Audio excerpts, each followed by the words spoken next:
Hello everyone, and once again welcome back to the PUBG Mobile Club Open 2020 Fall Split South Asia group stages. Today it's going to be day number 3, and it's going to be a great day as we are going to see the group start to mix and match against each other, and some intense action we have lined up for you guys. My name is Varun Super Johnny John. Once again we are going to be seeing 4 games from the teams of South Asia representing their country, and they will be fighting for the slots in the PMPL Season 2 along with the prize money. But allow me to introduce my analyst and my co-caster for this evening. Ladies and gentlemen, it is going to be the Papa Bear himself, Fixes. Thank you so much, Johnny. We got to witness some intense PUBG Mobile action yesterday. 7C, one of the teams that definitely comes up to my mind, the way that they have been performing. But today, we will be having a set of different groups playing amongst each other. So new strats, new play styles, new execution. So everything is gonna be new over here,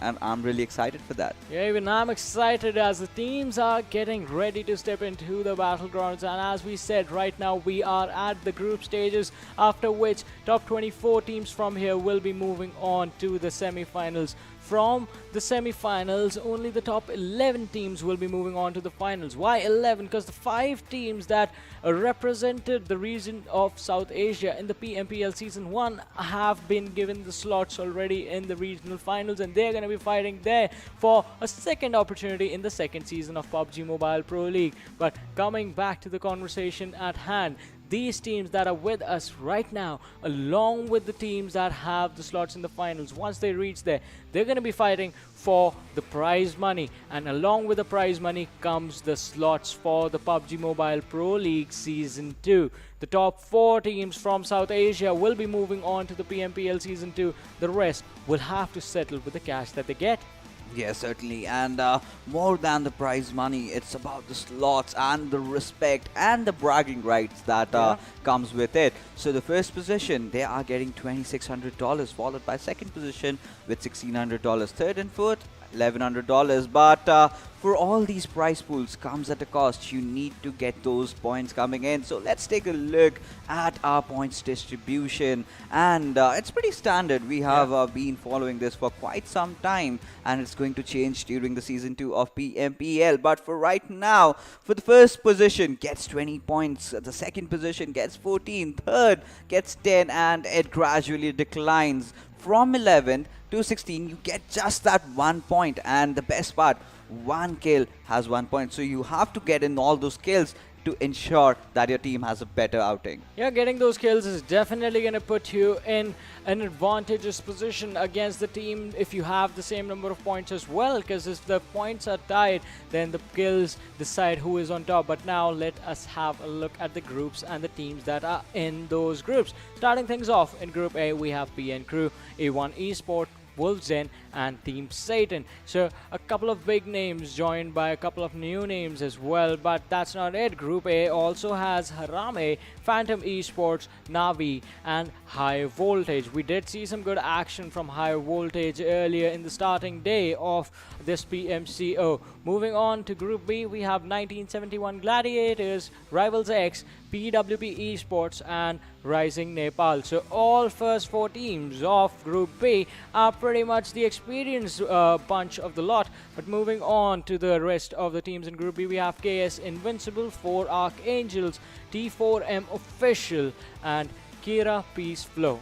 Yes, and we will also be taking a look at Group C, where we have KSX, 999X, DoyenKnightSs, AzraelGaming. We did see a very good outing coming in there from DoyenKnightSs, and they will be looking to strengthen this lead that they have. But taking a different look at the rest of the teams from Group C, we have AzraelGaming, Soulz of BD, NRZ Hunter. And if we take a look at Group D, we got a lot of teams. TDP, Salty Squad, definitely be the ones shining out. Yeah, Venom Legends also had some good, amazing performance along with Thunder Yetis, but Group D also has 7C Esports, Abrupt Slayers, E2S, OPM, and Angry Springs. E2S, OPM Definitely a strong name and a team with a lot of fans, as well as we did see the fans showcasing them love in the chat section of the broadcast. If you guys are supporting your team, just spam heart along with the team that you want to support and support them while they try to battle out for those 4 crucial slots for PMPL Season 2. Yes, I mean, that is pretty much immense. Like, from Sri Lanka, a lot of people just spamming and supporting their team. Where are the guys from Nepal and Bangladesh? I really need to see those hearts coming in to support your region, to support your favorite teams. And we must have to take a look at the schedule for all the matches that we have lined up for you guys today. So we are gonna start off with Erangel, and today the groups that will be playing are A and D. So first match is in Erangel, second we move on to Sanhok, in the third match we play in Miramar, and the fourth game we go towards the frozen tundras of Vikendi. Yeah, the schedule shall remain the same for all the days of the group stages, and today, as Fixer said, it is going to be teams from Group A and D going up against each other. So E2SOPM, we're going to get to see them in action again along with PN Crew. I expect that team to step up big time because the last PMCO, they were hell-bent on destruction of the other teams during the group stages. Yeah, certainly. And there's also one more team that we had a lot of expectations from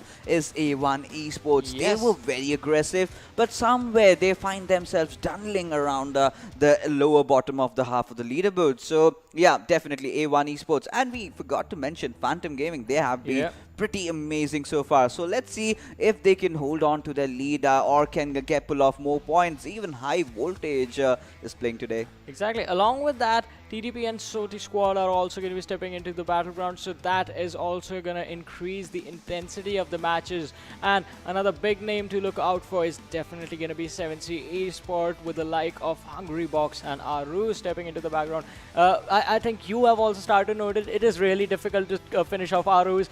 His survival game is on a whole different level. Last time also we saw this consistently, wherein he just has so much patience. He can lie down in the middle of a fight between a number of teams and still not get up. That sort of a patience does give you an advantage in the game when it comes to surviving. Sometimes you just need to keep your head down low and not get up at all just to get those crucial placement points. Last time he did that amazingly. Can he replicate the same results this time? Talking about things, overall standings, they are doing pretty well over there. Absolutely, they are. And like you talked about Arus, this guy's got a lot of perseverance. He knows how to keep himself cool during all those intense situations coming in, going in for those backstabs and putting himself. And yes, 7C, we really saw a very, very good outing from them yesterday. But now that these Goliaths are gonna clash against each other, I really want to see the end product. Even I want to see them pop off. Another team is going to be Satan, because Satan had a good start in the early games, but later stages they messed up a little bit, because of which the points got balanced out. Today, let's hope they can pick up the momentum again and just pick up on a high note and establish a good start in this very first match of Erangel, which is going to start any moment, and by any moment I mean right now, because the game is live and the trajectory is in front of us, starting all the way from Zarki and going towards the northern part of Milta Power. Yes, and the teams that have to go down to the southern areas are gonna face a lot of trouble and a lot of difficulty in doing so. They need to find those vehicles coming in for themselves. But yes, Talbot is still up for the grabs, and if a team wants to go there, can certainly go. And that would be a pretty easy loot. You can also loot the northern small compounds that we have. Even Kameshki is up for grabs. So we look at Team 7C going down towards the Georgiopol cities. And Team PN, we had a lot of expectation from the squad. They have had just one game that went into the favor, so they are going to look to change the cards tonight. Yeah, they will definitely look to change the cards and change their performance and change their standing inside of the game. I really like the last circle we had that was towards the Georgiopol city in South Asia, and it was an interesting one. Did force a lot of teams to insert in a tricky situation, then they performed really well over there as well. But so far, we are still yet to figure out where the circle is actually going to go in this matchup. PN Gaming taking control of Severny are going to be having a slow start if the circle goes towards the northern area or the southern one, because Severny usually doesn't get that much love from the players. It is a good drop location, but the circle, it is centered around the middle point of Gatka and Pochinki. Yes, and again, a quite generic circle like we always talk about. And in the circle, today, while we were casting the PMCO region of Pakistan, in fact, we saw some unique shifts. But right now, what do we see? We get to see Navi's Wraith in a whole world of trouble as the men from Salty Squad are marching down onto with him. Blah blah will definitely find him down. Rat does take him down, but Rushin is the one who comes in with a trade-off.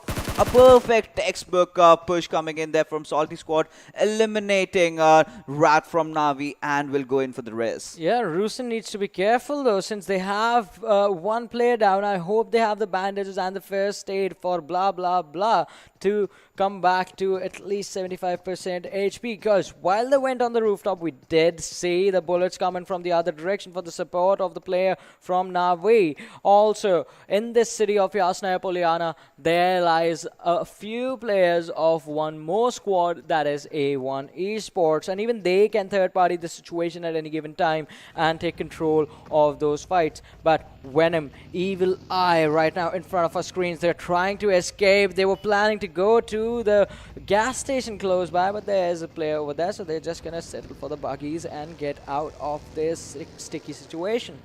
And right now, this is a team that was playing amazing yesterday that we got to see.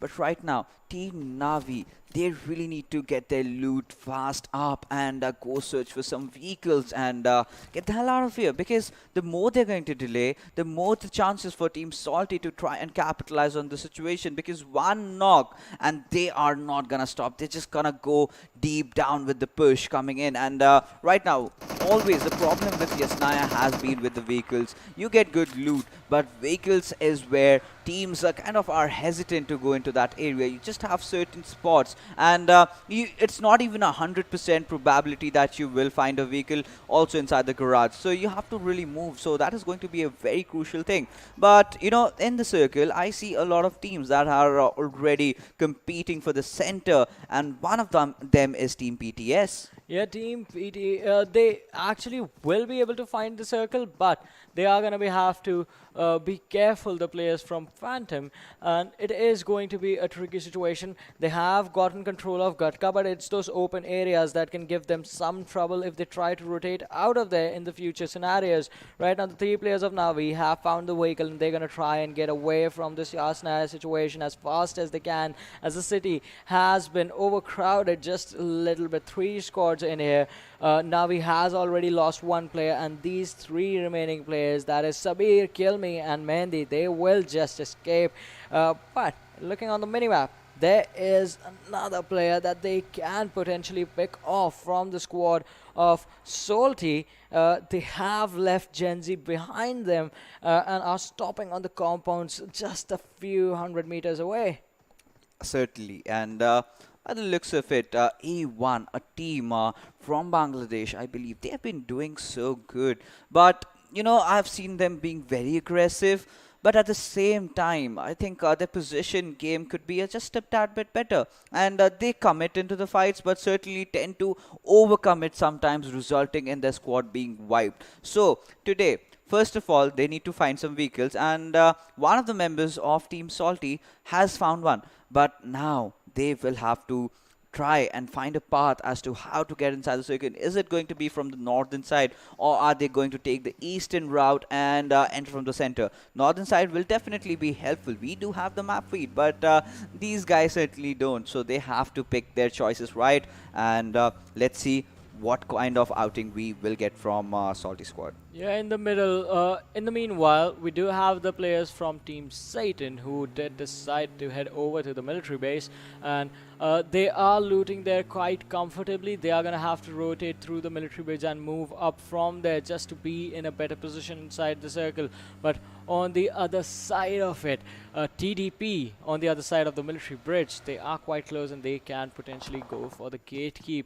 But now, once again, back on E2S OPM. That squad has a lot of expectations from the fans and they need to perform themselves and just keep calm in crucial situations, because even in the last times we did see some amazing plays being made, but it was those continuous fights that sort of impacted the standings that they had in the matches. So figuring out how to get a breathing space for yourself is also important. Abrupt Slayers in front of us, they will also be picking up the pace today and trying to earn as many points as they can to move up in the overall standings. Yes, and right now we can see Abrupt Slayers. I believe they had a chicken dinner yesterday. A very good outing from their side as well. And talking about all these players, they're trying to rotate in real quick, and they are not shying away to waste any time over here. But by the looks of it, they want to fight along the ridges. So we have to see as to how this goes on. They do have the vehicles, and yes, like, you can never ever have enough vehicles. Keep 5, keep 6. They're gonna help you out in the end circles for sure. But this is a very new, unique decision to stay in the middle of the circle and be open from all sides. I mean, if enemies are just trying to rotate around, if they spot you, you're pretty much done for. Yeah, they are going to be done for if they get spotted out, but this looks like it is going to be a slow-paced game.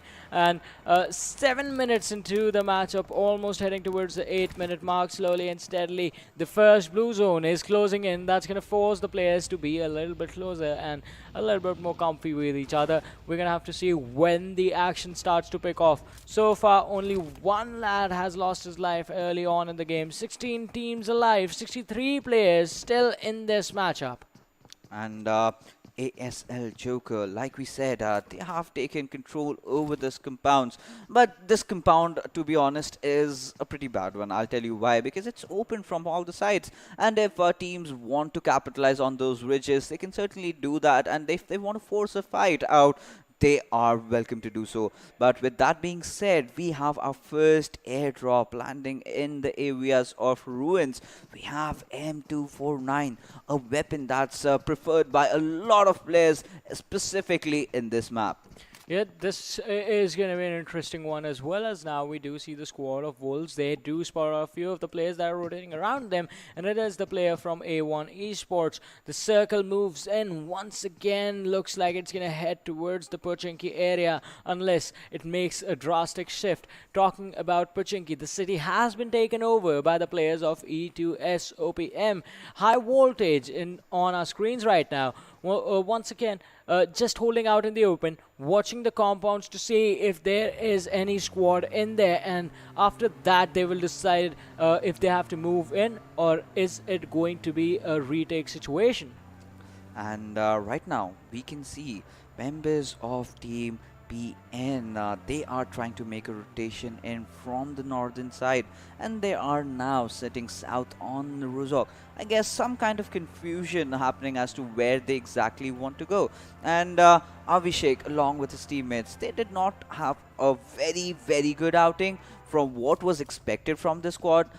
They haven't certainly lived up to their names. And talking about living up to their names, we get to see Team A1 yet again, and right now they are trying to have a good height advantage, but there is always someone who's ahead of you, who's above you, and we'll have to see as to how this team performs in this particular game. Yeah, we're going to have to wait and see the team's performance. HARAME on our screens right now. IR2, he had some amazing, outstanding plays, but just not being able to pull himself to the next level. This team is also going to have to step on the gas and see if they can reach the top 16 by the end of the matches today, the 4 games that they have lined up already. For the viewers joining us right now, this is the PUBG Mobile Club Open 2020 Fall Split, and in the group stages, day number 3, matches being played by teams from Group A and D. We have Venom already spotting out the players of squad number 20, that is AGS, and just starting it, Gole is going to be spotted out, and he is going to be taken down to his feet by an Uzi and dethroned.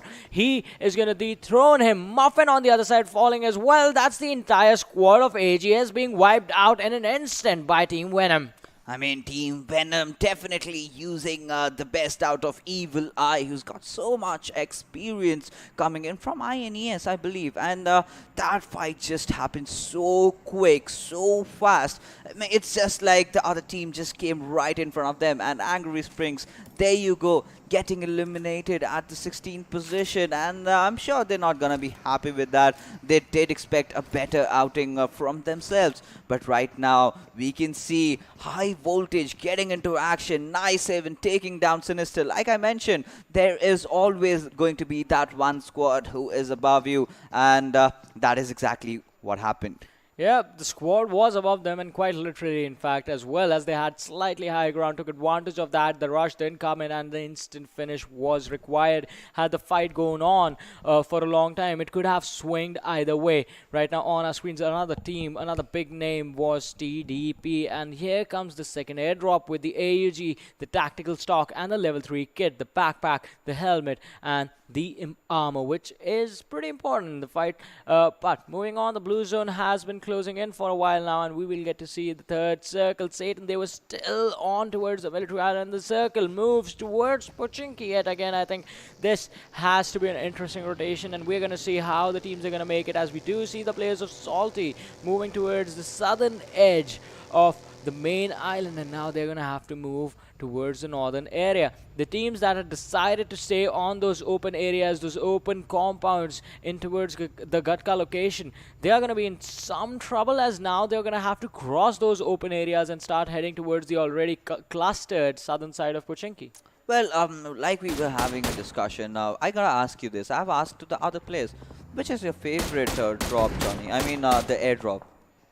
Which favorite airdrop? Yep. It's going to be the M249. And why?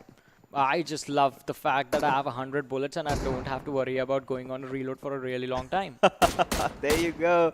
I mean, it's basically spray and pray for you going out there. But right now, Team PTS, they are taking a look onto the shore areas where they have spotted a squad, but they also do realize that they can be at a better position right now. And though they are sitting in the center, this might just backfire if other teams just kind of, surround them and come in on them together. Then they're in for trouble. But talking about teams in trouble, this certainly has to be one of those teams, Team HARAME. And we did see them in the first day. They were kind of struggling. And today, let's see, have they done their homeworks correct? But wait, are those tires flat? Yeah, the tires were gone, and I don't think this Rafath orientation, realized that the situation is that his vehicle was stuck over there. He was still trying to back out, and I think now he does. Yes, he certainly does. And let's see what will happen. But we see Frankie taking down Evil Eye. That's a pretty big knock. And we will also have to see whether Team Satan goes in for the push. But, the revives are going to come in. Team Satan, they are just in the neighboring compound of where Team Venom Legends are located. They are searching for yet another knock. And I think after that, they might go in for the push. But I love the way the teams have placed themselves. Detroit being on the back lines, trying to provide that supportive fire. But right now, Satan going into a standstill, still trying to bait out the players of Team Venom Legends. Let's see what happens. Yeah, that is going to be a good move. But moving on to the other direction, we have Abrupt Slayers, who looks like they are going to be in trouble, as Legend is going to be spotted out. He's going to be put down on the ground, forced to be on the ground, goes behind the smokes, gets back up, and is going to try and see if he can spot some of his teammate Haven. He is closing it, but Wolves 6-9 with the nade being thrown. Can he get the knock, or is it going to fall a bit short? Almost at the location where Legend used to be. He got up in time and ran away. That was such a good decision, but now both these teams are going to be in trouble, as we do see the next zone, and it is away from them. They need to get a knock, or they need to just get away and avoid this fight entirely. And I say this for both these squads because an early rotation right now is going to put you at an advantage. E2S, OPM, they are in a wonderful position smack in the middle of the circle.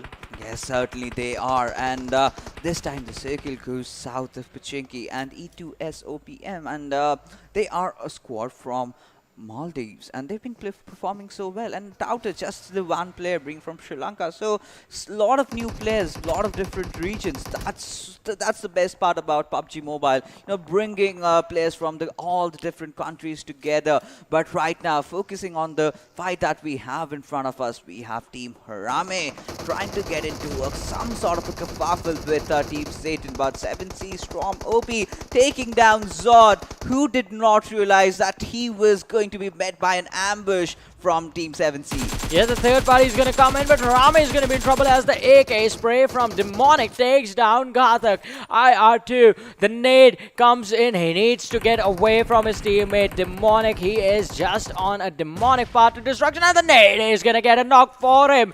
Demonic, he has been performing incredibly in this game. His teammate comes in, tries to go for the finishes, but the kill feed, look at this, TDP, they have been completely pincered down with the nades coming in from E2S OPM, and Hunter goes for the spray with the Scarel. Just one boy left standing. That is Frag Boy from TDP. The drop shot is going to come in from the backlines. Another player, Shagar, the man with the experience, tries to take the fight, just barely surviving with 1 HP, and he is going to be finished off as TDP takes an exit from this game on the 14th position, on the 15th position. That was an amazing domination coming in there, but we have Thunder Yeti going against HARAME. Nang ruthlessly going onto his Ruthless, taking him down with his Uzi, but that was a mistake committed, as of which he gets taken down. HARAME's Ghatak does have to take the medkit in, has to be on full HP before going into the fight, but Marshall, he is really low. He has to heal himself up as this is a chaotic situation in the barn house, and Team HARAME, they are so confused. They are absolutely searching everywhere for Marshall, who is the last final survivor in this squad. Marshall does take some shots, but he is getting very aggressive, and with that, down goes Team Thunder Yeti. Well, HARAME did really well to bring the fight back to them, because it started with Thunder Yeti's Demonic getting a 2-man advantage for his team. They waited too long for the charge in, but one man who does not wait at all is going to be A1 Esports. Sinister, as he takes down Alan from Team Satan. Frankie is going to be exposed as well. Sinister takes cover behind the tree, spots out Psycho, fires the shots with the M4, but misses a few. Now, time to fall back. Fear from the high ground is going to try and give him some cover, but 7Cs is also going to be a squad that is going to be looking to create chaos. Aruz has already been finished off, but Hungry Box, he is out in the open. He is exposed right on the edge of the circle. The teams are going to look to finish each other off. A1 Esports with the high ground advantage against these two teams in front of them. Are they going to finish off, or are they going to be finished? Sinister with the long range spray on Ghatak, and Nang has been spotted out. The shots do connect, just barely missing the last bullet. Nang surviving with 1 HP. He's going to go down as well. The finish can come in. The nade from Fear on towards the player of 7Cs, one of which has been knocked down. The 3-man squad looks to be in trouble. Fear with another one. Can he connect? If he does, he's going to get the second knock, and that's going to mean Hungry Box is going to be all alone and is going to look to survive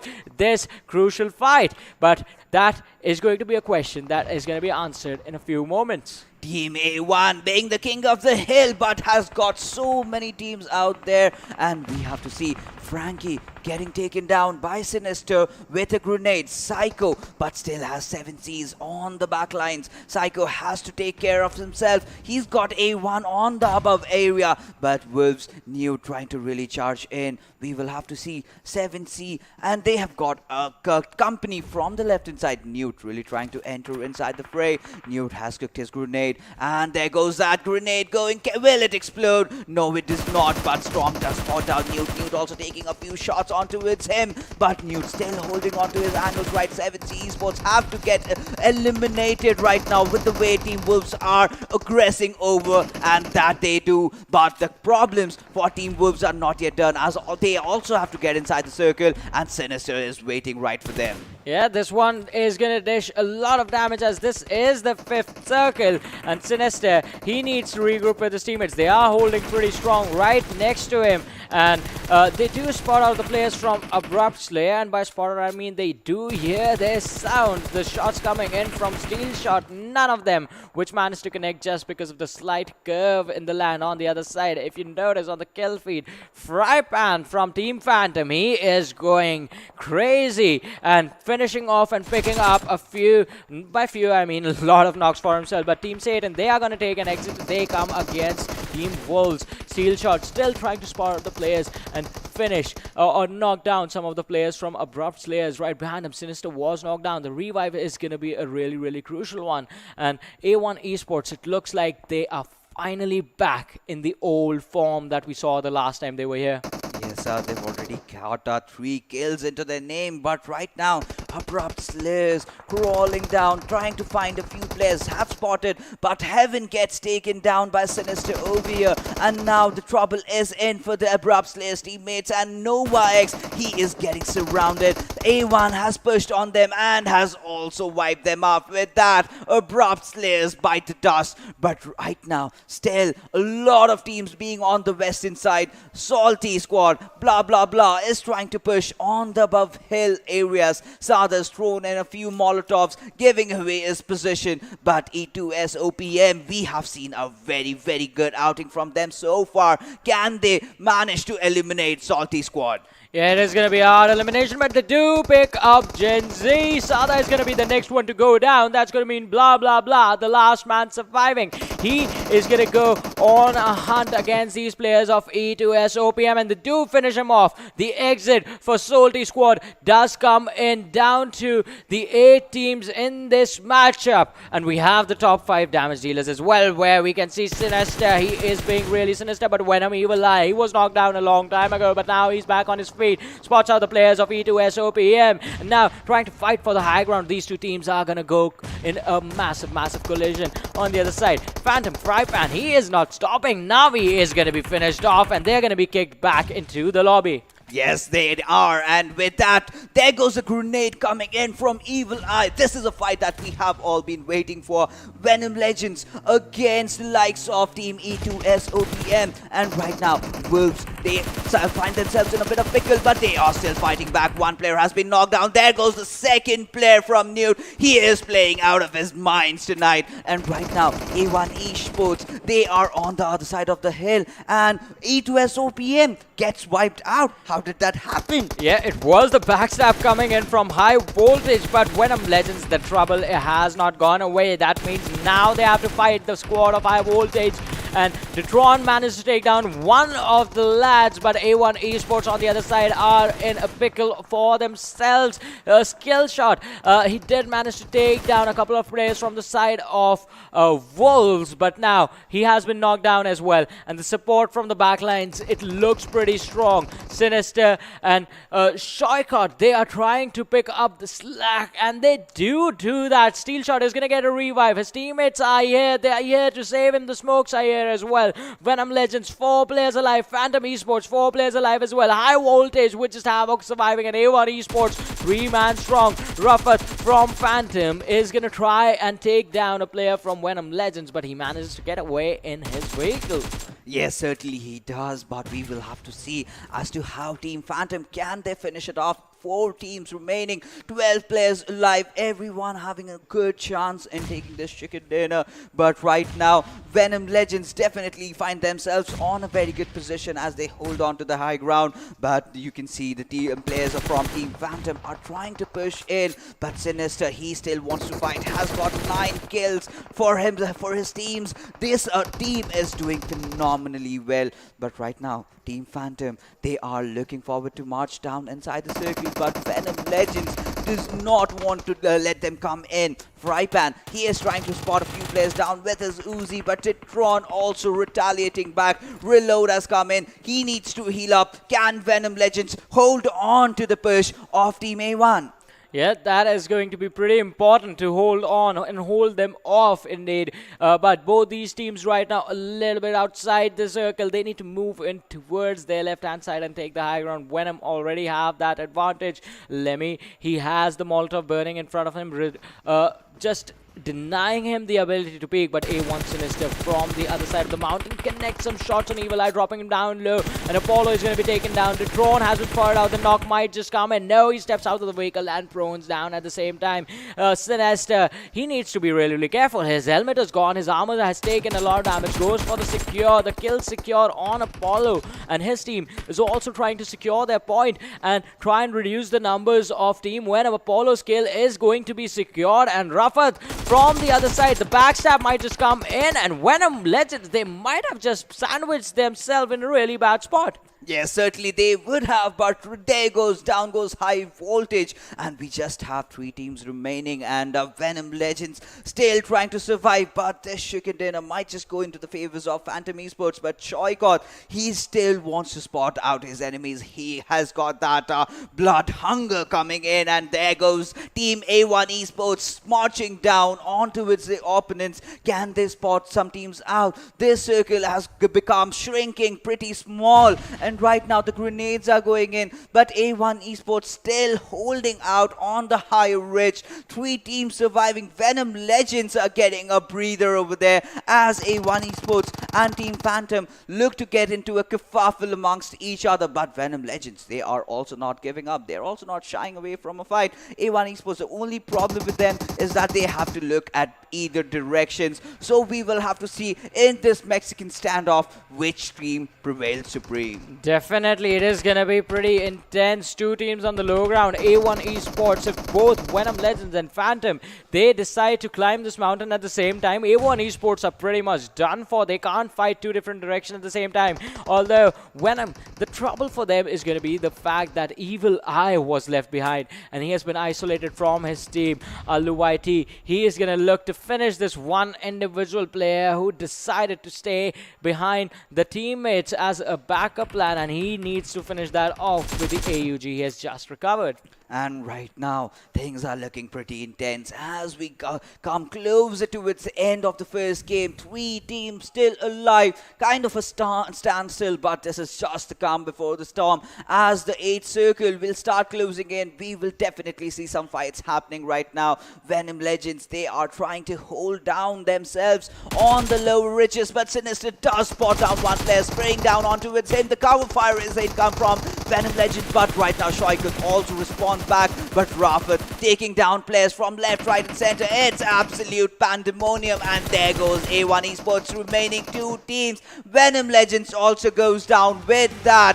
Phantom definitely getting themselves a winner chicken dinner. Yeah, Phantom just outperforming and outclassing their opponents. Just the amount of patience these guys had to stay down on the low ground and just continuously spot out the players from Venom Legends and be safe from them. It was incredible, and it was the most important thing that they needed to do. The fight against A1 Esports, that one could have been delayed, but against Venom Legends, it was inevitable that these 2 teams shall fight, and they fought towards the end. A1 Esports also getting some knocks and reducing the numbers, giving the advantage to Phantom already, which they grasped with both their hands wide open and took the chicken dinner. Certainly, they embraced that chicken dinner, and I believe the 3 teams that were playing, that is Venom Legends, that is A1 Esports, and the winners, of course, Phantom, everyone deserved that chicken dinner with the way that they had played, the way they had approached the final circle. And A1 Esports, they just went all in. But there is also a team that I would love to mention, that is E2SOPM. The way they wiped out TDP, that kind of aggression again that we got to see from themselves, that is commendable. Yeah. Once again, it was the nades playing a big hand for them, and it feels like that team is really good with the utility usage, perfectly on point, and being that good actually gives you an advantage wherein you can just stay and take fights in a really weird situation, not allowing your opponents to push and just denying the pushes and giving yourself a lot of breathing space. But for now, let's have a look at the MVP for this game and see who was the player who outclassed everyone and stood above everyone else in the server.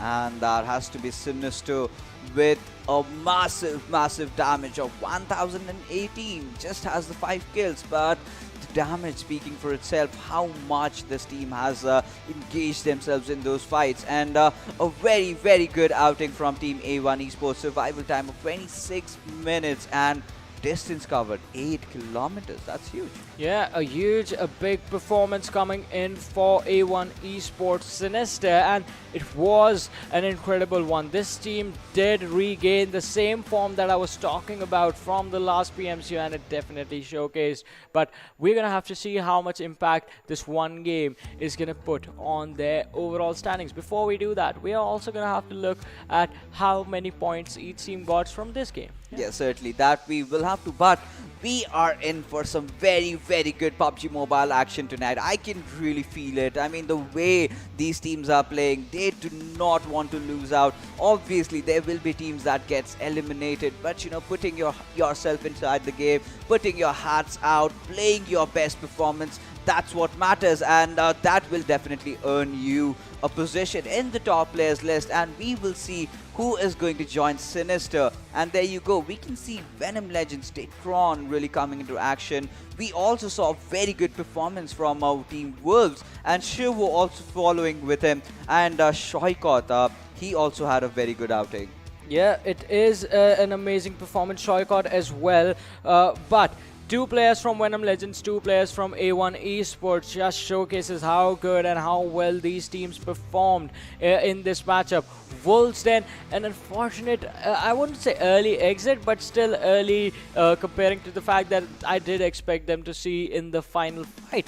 They had an amazing performance. The way they were constantly rotating were basically like a cleaning machine, just picking up kills here and there. I mean, there was that one player, Newt. We saw him in action and he was playing phenomenal. And like I said, there always will be winners and there will be losers. But whenever you're losing, you need to learn something out from it. Yeah, you need to learn something, and I think the teams have learned a lesson. But for now, let's have a look at the standings from this game and see how many points they got. Phantom Esports picking up 9 kills, 29 points in total. Venom Legends and A1 Esports both with 11 kills each, earning 25 and 21 points respectively. And yes, that's the reason why I told all these 3 teams certainly deserve the chicken dinner. It came down very, very close, down to the wire. High voltage, again, being very consistent. E2S OPM, a rather very good outing from them, getting those skill points. Right now, we know that they can get those skills, but positioning is one area on which they can work out on. Now, Wolves, they have had a very good outing as well. And surprisingly, Harame did perform real good. Yeah, they had an interesting game for them, but let's talk about the teams that took an early exit. Sated, BN Crew, Thunder Yeti, Trusty Process, and Angry Springs. Thunder Yetis, they had the fight in their hand, but still lost control of it. Yeah, I mean, that was a complete chaos when they were engaging against Harame. Like, all 3 of the players, they were just going around here and there, finding anybody, just taking shots. Last player was remaining Marshall, I believe, and he was also taken down. The teams that have surprised me are Team 7C Esports. Watching them so below kind of really makes me sad, because this is a team that performed so well yesterday in the map of Vikendi. And right now, we will have to see as to when are we going to expect a comeback from Team PN. Yeah, Team PN and Team TDP as well, because another big name, and we're just waiting for them to get into the zone and start popping off, because this is not the same team that we have been seeing for over a year now. Yes, that is true. And of course, now we are in the second day, so teams will, the teams that will complete their matches will have finished their 8 days. So right now, they must make sure that they are in the top 24, because that is where you have to be to qualify into the next round. Yeah, being in the top 24 is going to be important. And talking about individual players, let's look at the overall kill leaders as well, where we do see Evil Eye from Venom Legends leading the chart with 14 kills. And following him is Trigger from Rivals, another phenomenal team who is not playing today, but I'm pretty sure when they come in tomorrow, they are going to have a very good outing. Hungry Box, the way they played yesterday was so phenomenal. And Sinister also joining him, followed by Dante from Soulz of Bangladesh. Yeah, an amazing performance. Hungry Box, a really young lad, and an interesting scenario wherein he is from Bangladesh, playing for a team that represents the region of Nepal, but still does not let that barrier stop him, and has synergized really well with the with the 7 Cs, in fact. And it is an impressive performance, just like we do see another scenario with E2S OPM. The players just being really consistent and really good with each other and perfectly in sync.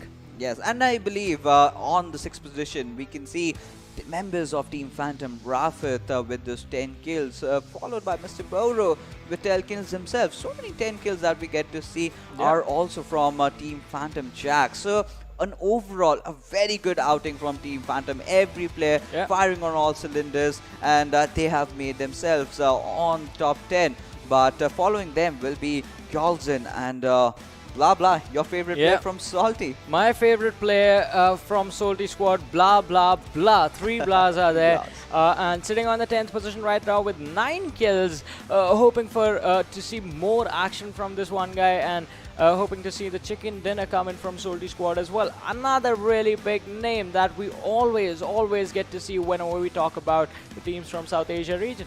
Yes, certainly. But you know, the discussion that we were having regarding, you know, teams having players from different countries, I mean, that's a very beautiful thing. That completely supports the entire ecosystem of esports, because in the PUBG Mobile Club Open, we do not believe players playing from one country. You can, as long as you're within the barriers, does not matter from which country you are, as long as you synergize, like you said, as long as you know that yes, being a team together, we can succeed. I don't mind. I mean, if you're talking about the ecosystem of esports in general, it has been a trend of having imports in your teams, and those really work out really well. But now it is time to see how well it is working out in the overall leaderboards for the teams, with Phantom Esports crossing the 100-point mark already, 110 points for them. Rivals X sitting on the 2nd position. They are not playing today, so only 4 matches played for them, and they are going to drop down to the 2nd position. But Venom Legends also sitting comfortable on the 4th position, 63 points, along with High Voltage 7C Esport. They are on the 6th with 57 points, so they have the opportunity to come up to the 3rd position. The difference in the 3rd and the 2nd position, it's massive right now. It's certainly massive, but still can be conquered right now. If you know, High Voltage really steps things up, then things can be done. One or, you know, a few good games and they can be right back up. So we will have to see as to how these teams, how these players are gonna play. But if we take a look at the 2nd quarter, we see a few squads. A1 Esports really stepping this one up. Salty squad had a good start, but during the mid phases, they kind of got caught off guard. But another team that has stepped up is E2SOPM and Wolves Den. Yeah, both the teams having an amazing performance. 2 outliers in this table is going to be E2SOPM and A1 Esports, with them having more kills than placement points. An interesting position to be in, because placement points, they can still start picking up. Also, Soulz of BD, the difference being 20 placement points and 22 kills, but moving forward 17 to 24 teams over here, they are going to pick up their pace a little bit today. We do expect them to do that and finish in the top 16 somehow. Yeah, certainly. And TDP is one team that I'm waiting to see a lot out of them. They're just barely on the 24th position, and they really need to step things up right now. This is not the TDP that we know. 8 kills in just 5 games. That is not their standard. And taking a look at the bottom quarter of the standings, we have Team HARAME, who had a decent outing in this one. But if you talk about the other teams, that has to be Thunder Yeti, really struggling and trying to find themselves in the top 24. So we still have 3 games remaining. That is a possibility for everyone out there, because the difference, look at it, it's not much. It's easily doable. It's just that one good game. It is that one good game indeed. You just need to have at least one chicken dinner to make it somehow into the top 16, and from there on out, a couple of decent performances and you can secure your spot for the semi-finals. But before we head towards the game number 2 of today, we're gonna head to a short break. You guys stay tuned and keep watching. We'll be right back.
Welcome, ladies and gentlemen, to PUBG Mobile Club Open Falls Play 2020. We are casting the South Asian region, and alongside me today is none other than Phoenix, who's joined in. So, we are gonna watch the match of Sanhok as to see how the teams are gonna perform. So, Phoenix, what do you anticipate from these teams?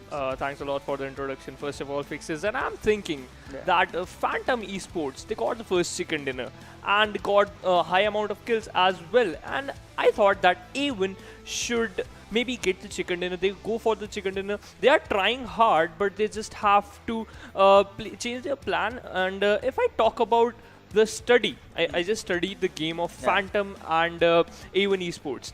They always move in a 2+2 split, which always give them in a high chance to anticipate and dominate and to eliminate the team as well, which they have to face. And that is kind of a very good strategy because they always work out, and that's why Phantom is getting chicken dinners and getting placement points, and they coming second or third position as well. Yeah, certainly, and 2-2 split definitely working out for these teams. We've seen a lot of different type of strategies, but you know, everything that you plan around to execute does not really happen in the map of Sanhok. And with that, we will be going to the game live, and we will see how things turn out. Which team is gonna get that coveted chicken dinner as the flight path trajectory goes all the way up from Camp Alpha to its Mongnai. Oh yes, so what a plain path, and I'm hoping that the circle should have shift towards the southern side, should go to Camp Charlie, because then the game is going to be very intense. We can see some early fights as well if the zone could shift, and let's hope for the best. And I'm hoping that Venom Legend should play the game as they play early game, because they know they just want to keep up the pace, this momentum as well, and I'm hoping best. And E2 SOPM, they also tried hard, but unfortunately didn't finish on the top 2 or top 3, but I hope they're going to be change their plans, and let's hope what is going to happen. And if I talk about this circle, just what I said, opposite happened. The circle is a centralized way, and let's hope what is going to happen. A1 Esports are inside the circle, and they choose the Hearthen area. Yes, certainly that they do, but we get to see a fight over here, and Phantom, they are in a lot of trouble as Daughter goes marching onto its fry pan. Can he hold himself up as 3 people are charging onto him? And fry pan, he did held onto his grounds. Daughter did go down, but was instantly traded off, and we will have to see as the rest players from Team Phantom, are they gonna come in the right nick of time to provide their backfire? Because right now this is the perfect opportunity, because now Team E2S has been restricted to one certain compound. If they kind of spread out and try to flank them from different directions, maybe Team Phantom can turn things around. Yeah, that's true, and maybe they just listened to your call. They are now in a split formation. They are 2+1 formation, and maybe Phantom Esports just trying to fall back. And from E2S OPM, this is a nice strategy. Just you have to focus and eliminate the first team who's got the chicken dinner, and we are going to get a high position. As we talk about Team Satan is in front of Venom Legends, they got the second position, and they're very nice. I just talk about their gun power. It's very nice. They can eliminate you in a milliseconds, and I'm very amazed that the game they are showing is quite amazing. And Team Satan OD trying my apologies, Zord trying to connect some shot, but unfortunately he cannot able to do so. Yes, and this fight has been broken down in Painan. Psycho lobbing a grenade down from the window, but will shy away as it gets ricocheted back. But Psycho really breaking those doors and trying to take a shot at the Venom Legend. So the teams that performed very, very well in the last game are now facing a lot of trouble. And that's the best part about PUBG Mobile, the surprise. You can never be supreme. If you think you are, then my son, you are wrong. That's amazing. And if we move forward to the Venom Legend, Evil Eye, he's playing a supportive role. Whenever a teammate wants some cover fire, he give it to, and this is a very good thing. At Itron, maybe he just first, whenever I see, he just knocked the player and then the team pushes. he do a very great job, because first knock give you advantage, and then the player who got knocked out, the team got a little clumsy, because they have to revive the player as well as to stop the attack which is going to come from the another team. And by the looks of the circle, we can expect a western shift, and we have seen that happen time and again. Team PN, I guess they are crossing the waters over here, and imagine if the circle again makes a curveball onto its left hand side, and they will be the ones kind of being very angry. Yep. But yeah, looking at how things are, now we can see a bit of a standstill happening. Really nothing across the map. Salty having domination over Paradise Resort, but Team HARAME, they have decided to play the center areas this time. And right now, PTR's Jax, they have lost one of their players, but they are in for revenge as they have knocked down Mayfixal, and Hunter does have that flank angle, but we will have to see as to how Team Phantom retaliates. That's true, because in the early fight, E2SOPM, yeah, they just eliminate a player of Phantom Esports, and they just want to get revenge. And yes, Jax is trying, just knocked a player, but he could not able to finish him, because here's a cover come from E2SOPM. And Lemmy, maybe he just spotted the player of E2SOPM and he fall backs. Maybe they just fall back. They just have to cover. Okay, he's just trying to get some shots, and Dr. NA just left with only 50 HP. He's just going to get him full. And if we talk about Hunter, he have one kill. He know that he just have the confidence just boosted up, because they're in front of them, the Phantom Esports. And if I talk about Phantom Esports, just again taking fallbacks again and again, just don't want to take early fight. Is this type of strategy or what? What do you think? I think that's a strategy. They need to survive. They need to get them more points, because they've already lost one player. And well, we have the first airdrop, M249. A lot of M249s dropping off. I really miss that MK14. But well, M249 in the close maps of Sanhok, where things happen to take in a very close range combat situation. I think that's a good weapon where you have to just run and gun. Yep. But right now, Team Phantoms, Rafat, he is crouching down. He is sneaking up. We will have to see whether he will find his prey. But right now, Detron having a cover of the rock, has spotted a team up behind themselves, but they look to retreat as they are all trying to take the center of the circle. But there you go, Daughter taking down Lemmy, and that was a very, very far knock, provided the gun that he had. Yeah, that's amazing. And I think so this strategy that what Phantom Esports is applying to fall back and not take early fights, this is not working out for them. Maybe the aggressive play is nice, but PTR Jax not out MIFXAL, which is nice. Maybe they're just going to be on aggressive side. Yeah, we know that if Phantom Esports play aggressive gameplay, it worked out. Let's see that this is going to work out or not, because they left with only 2 players. They certainly are, and now with that, Team Phantom does want to take their revenge of their fallen comrade. Rafat is marching in, and will he find Fixel? Fixel trying to heal himself, but Rafat has taken a lot of damage. Daughter coming in, taking that beautiful knock, instantly finishing him off, but gets traded down by Jax. This is one good fight emerging from both these teams, shying away from nothing, absolutely. Fixel does not have bandages or any kind of heal. That is what exactly we can see. But Hunter, he is already knocked down. He just wants to give away his position to the opponents, and he is making those call outs right now. Both the players from E2SOPM have closed in, but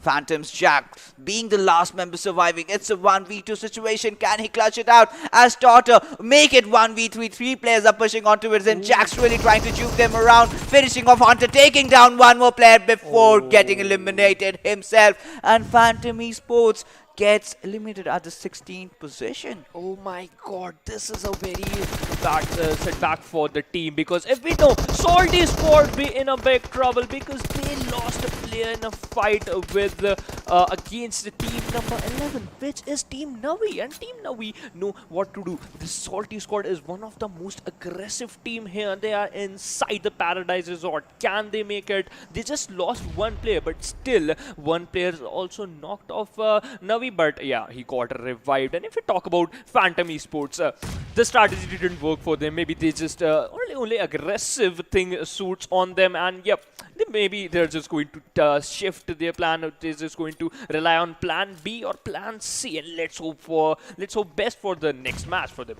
Certainly, and we'll have to see Salty getting into a bit of a tussle with Team NAVI. NAVI, a squad that was struggling in the first game, and they look to redeem themselves. But Rushin, he is healing right in front of their faces, and any moment, I guess, the opponent must be having those sound cues. The grenades are coming in, but is that gonna be enough? As we can see the players trying to find the opponents, but right now a different fight has emerged, and Hungry Box taking down players of Team Angry Springs. Muffin goes down. Shanul also getting knocked down by Aruz, and with that comes the push. Hungry Box will try to finish this enemy off, and that last player still stands, and 7S Reaper going with all those grenade kills. On the other hand, we have NAVI engaging against Salty, knocking one of their players down as well. And there you go, Muffin. He is just crawling down, helpless, trying to search for his own teammate to get that res on,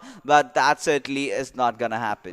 Yeah, true. What a OP nade coming from the team. And yes, we're just watching the fight of NAVI versus blah blah blah Salty. Can blah blah Salty make it? No, he just knocked out. We are seeing some aggressive team taking early exits in Sanhok match. This is not working out for them, because Team NAVI eliminated Salty squad, as well as the Phantom Esports also got eliminated by E2SOPM. And what was really surprising is that Salty, this is their base, this is their paradise, this is where they land, and there comes a team called NAVI who goes on to eliminate them in their own home ground, and that is the exact kind of morale boost that the members of Team NAVI needed to get themselves back into the tournament, and certainly they have. But taking a look at the circle, it's somewhere going just onto the eastern side of bootcamp, and Venom Legends find themselves in Dead Smack's center. Yeah, that's true. And if I talk about Wolves, they just have to move inside the zone early, because if you don't respect the zone, blue zone is going to kill you. And if you talk about Team HARAME is going to face a PN crew. PN crew Anish is on very low health. Maybe he's on 10 HP. And HARAME go, maybe trying to spot some players. They already got one kill. They just need more, because one kill, it is equal to 1 point. And if you got placement point, it is going to be very, very awesome for you. Yes, certainly that it will. And HARAME had a very good squad wipe in the last game, eliminating Thunder Yeti. But right now, they do not have to move much, because they are well settled inside the circle. They just have to wait for the other teams to make those rotations, for the other teams to fight out in the open, and they could just have the better of a position, better fight against them, and have the last laugh. But right now, Team Satan, a team that is absolutely promising, but we have not seen them kind of spread their wings out and fly out high. But this is a game in which they are looking to build some momentum for themselves as well. Yeah, that's true. And if I talk about Satan Frankie, in the previous match, he is trying to spot player. He worked as a scout, and yes, he doing the same thing. He spotted player, giving information to the team that there are some players, that there are some players, we just have to charge in or knock some players to get some kills as well. And NAVI just knocked out Venom Legends, a player. NAVI is also trying to get some kills. They just get a morale boost after eliminating the Salty squad. Yes, certainly they do. And with that, Satan going in for this 2-2 split, and we will have to see, as in the very rainforest map of Sanhok, will this strat work out for them? They've got 2 players in the compounds and 2 players right in the open, and in front of them they have Venom Legends, and all the 4 players are together. So this is a strat that is getting outplayed, and if Venom Legends decide or knock down one of the players, especially Psycho or Frankie, this is almost a game over for Team Satan. But by the looks of it, they have decided to retaliate. A very smart decision from themselves. And Team Harame, look at them. They're just not even moving an inch. And why should they? Because they are almost in the center of the circle. Yeah, absolutely true. And if we talk about again Venom Legends, they are applying the 2+2 split. I mean, it always work out. And Wrath getting some shots from Venom Legends side. Can they spot him? Can Wrath spot him and knock some players and force them to fall back? He's just trying to tap some single shots, but a single shot didn't get connected. And I hope that Wrath, the NAVI team, should fight to Venom Legends, and I'm hoping that this is going to be very nice. And if I move towards the zone got shrink, and here's the side, Venom Legends are inside the room, Harame is inside the zone, the NAVI inside the zone, Satan inside the room. Most of the teams are inside the zone, but some teams still have to move inside the zone because they're outside. And if we talk about the airdrop 3, here comes the Groza with 7.62, a suppressor in level 3 kit plus the medikit. I mean, this has to be the best drop right now. I certainly want one team to go out there, spot that Groza, get it, get that suppressor in, because in those final circles, it is of absolute importance. I believe, just remove all your attachments, even if you have the compensator, and go for the suppressor, because in the final circles, you have so many teams around you, and that slight little sound advantage that you can get for yourself might just help you get that chicken dinner. And in those close fights of that we get to see in Sanhok, how important that weapon can be. But right now you can see Golay just on the neighboring side of 7C. Arus and all those members are alive. 7C having a very good outing this time around. 3 kills already to their name. Had a very bad start, but they are also looking to play well and get a better position for themselves. Yeah, absolutely. And Agri Springs, only one player is alive, Golay. He don't want to give a single sound, because if he's going to give, 7C is going to rush towards him, and he got eliminated on the 14th position maybe, and this is going to be very bad for him, for his team as well. Yes, and Thunder Yeti seems to be in some sort of trouble, but there you go, the M24 speaking out, and one of the players of TTP gets knocked down. That's a headshot.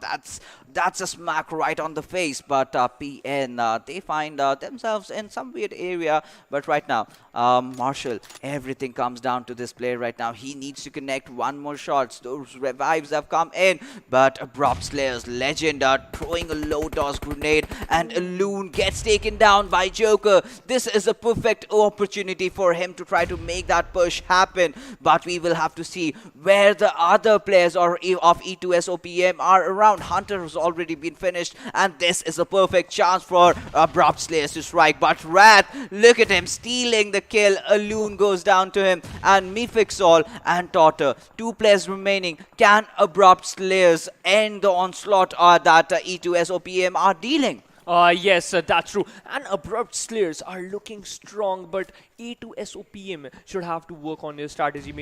They are maybe fall backing because 2 men are alive only for the team. He got spotted out, but Legend got knocked out, and Lucy also knocked out Trena. He's just going to finish him instantly because they want some kill as well. They know if Mixful, this nade work out, this is going to be very lethal. Nova X got only 30% HP, and the damage of nade is very high. He threw a Molotov. Mixful is moving towards it, right? Maybe he's got spotted out. He's just cooking some nade. He just thrown, and Legend got very little damage.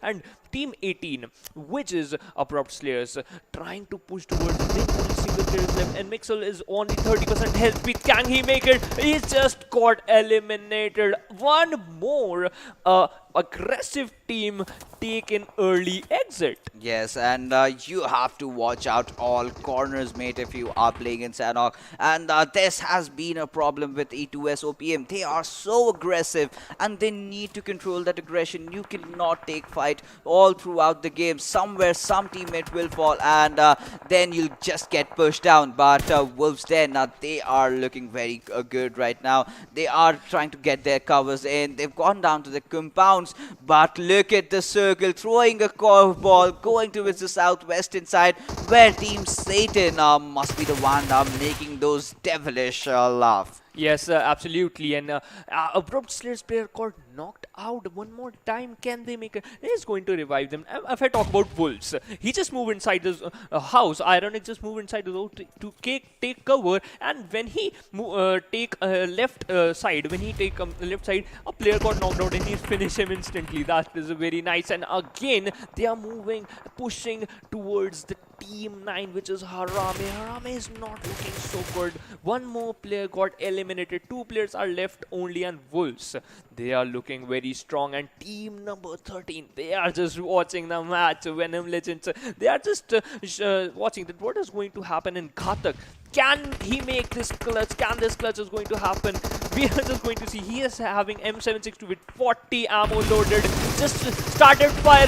Let's see what is going to happen. He is just never single shot not got connected. And Ghatak, he has to do something right now. He's got the enemy right in his sight. He just has to enter, has to parallel for himself. The grenades are coming in from behind. He takes himself into the fire as he takes a lot of damage. He has to heal up. Just has those 2 first aids, 2 players surviving from his team, and now the push has come in, gets knocked down with the Groza, and Ironic certainly heard my cries and he has picked it up, and now I'm just waiting whether he has the silencer. But right now, Team Wolves 10, Newt, he is the one that is getting inside the circle. We will have to see as a lot of teams are marching from the northern area, and there is Venom Legends who are waiting for themselves, and we will have to see as to how this fight goes on around. Players are getting knocked down left, right and center. High voltage also coming into the action, also entering into the fray. Assassin and 9-7 also really close, and Shuvo, he is proning down, and we will have to see how they proceed. Yeah, that's true. The kill feed is just dancing. I am literally cannot able to read, and HARAME just to spot a player of Wolves. A1 Esports is outside the zone. Wolves then outside the zone. Abrupt Slayers are also outside of the zone. PMCO and HARAME. All the teams have to move inside the zone, and still they are trying to fight, and this is going to work for them, and we are seeing a high electrifying game from high voltage side. Yet they lost a player, but still, 2 players are knocked out from high voltage. Havoc is the last man surviving in the early match. Havoc is the only man surviving for the team as well. Can he make it? And team number 11, he's just starting to push towards him, and yes, Abrupt Slayers, oh my god. These offensive teams are taking early exit. What is just happening? I don't know. I mean, this is absolute pandemonium in the rainforest of Sanhok. And right now, high voltage is Havoc. He is just proning around. Just the 1 player surviving from his squad. He certainly has to find some enemies. He needs to survive right now. But Sabir spotting down A1 Esports' fear right now. Kill Me also taking a knock onto with steel shot. And Sabir, right now, he has to do something. He has to go around. He has to get inside the circle. That's the 5th zone. Starts closing down. He's got a lot of enemies right in front of him, and he has to climb a lot of hills over there. But on the top of the hill, we do spot out 7C Esports. They have got a very good vantage point. Are they going to edge camp? There goes HARAME. Fear also goes down to the circle. But right now, this is going to be a very important fight. You cannot lose sight of your different directions. You cannot be blindfolded, and high voltage gets eliminated as well. 7C Snipe OP, he needs to get that res on, but the teams are slowly and steadily pushing onto it themselves. Team NAVI, they have to fight against the circle and enter inside the zone, and somehow they are doing it. Yes, that's true. What a game by Team NAVI. They're just showing the best game, and Angry Springs also got eliminated by Team NAVI. Kill Me. He is just surviving on 1 HP. Throwed a grenade towards 7Cs. Wolfson also got eliminated. Oh my god. Team NAVI just playing very well, and Hungry Box got a Grenadier title. Team 7 Esports player 1 also got eliminated by 1 more player, and NAVI, Sabi just moving towards them. Frankie pop a nade, and he just threw towards the Team Venom. Legend Scammer there got knocked out, trying to push towards him. Okay, shooting from M762, loaded 1 more, trying to throw a Molotov. Can he just going to get some damage or not? That we will have to see. Frankie really pulling out out all those grenades and molotovs, trying to provide that constant pressure onto it. Shuvo and Venom Legends, they are doing so good, back-to-back constant games. And there we see Zod getting knocked down by Sabir. He is a beast tonight, and he is wanting to feast on those enemy bloods right now. But Sabir, kind of overextending, gets taken down by the circle. But 7C Reaper, he has to also fight against the circle. Knocks down Demonic from Team Yeti. Marshall is still standing. Navi gets eliminated. Aruz, this man knows how to survive. And Frankie throwing that grenade barely misses out of Shuvo. He is an Iron Man, but not for long, as Frankie will get that knock onto him. My god, he's just playing very nice. Only Zod have to get some revive. And Frankie,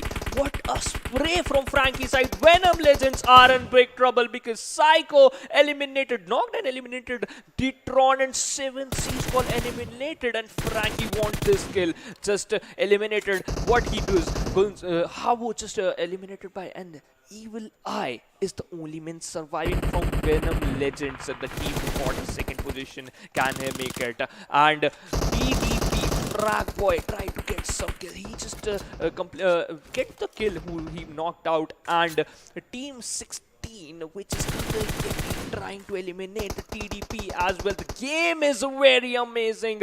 All the teams are trying to fight. 4 teams are left and 8 players are alive. Yes, and as we progress towards our end phase of the circle, Satan certainly being the happy people out there, but not for long, because Frankie has been taken down. They have the circle advantage, but somehow Thunder Yeti are finding their way in, are fighting it through, taking one player after the another. Frankie has been finished off, and Evil Eye just the player that Venom Legends need at this point to try and get some better position. But Ruthless goes down, and with that, Thunder Yeti have been eliminated. TDP squad, the squad that needs to step up, has finally done so. 2 of their players remaining. 1 kill just for the name, but the position points are definitely gonna matter. But Satan, they have lobbed all those smoke grenades, are trying to block off all the entrance from those teams. But right now, the circle taking another curveball, now shifting into the favor of Team TDP. Yeah, absolutely. The snakes are inside the grass. Can you survive here? Satan Allen trying to spot some players because they know they have the manpower and gun power as well. 28 ammo loaded in M762. Psycho also want to try and spot some players. And Evil Eye spotted a player, knocked out him. Can he convert this into a kill? But unfortunately, he got eliminated. What a bad thing from Venom Legends. Only 1 player surviving for TDT play. Okay, trust the process. Last man surviving, trying to fight, but unfortunately, he also got eliminated. And Team Satan got this chicken dinner. What a tremendous performance from this team. My mind got blown.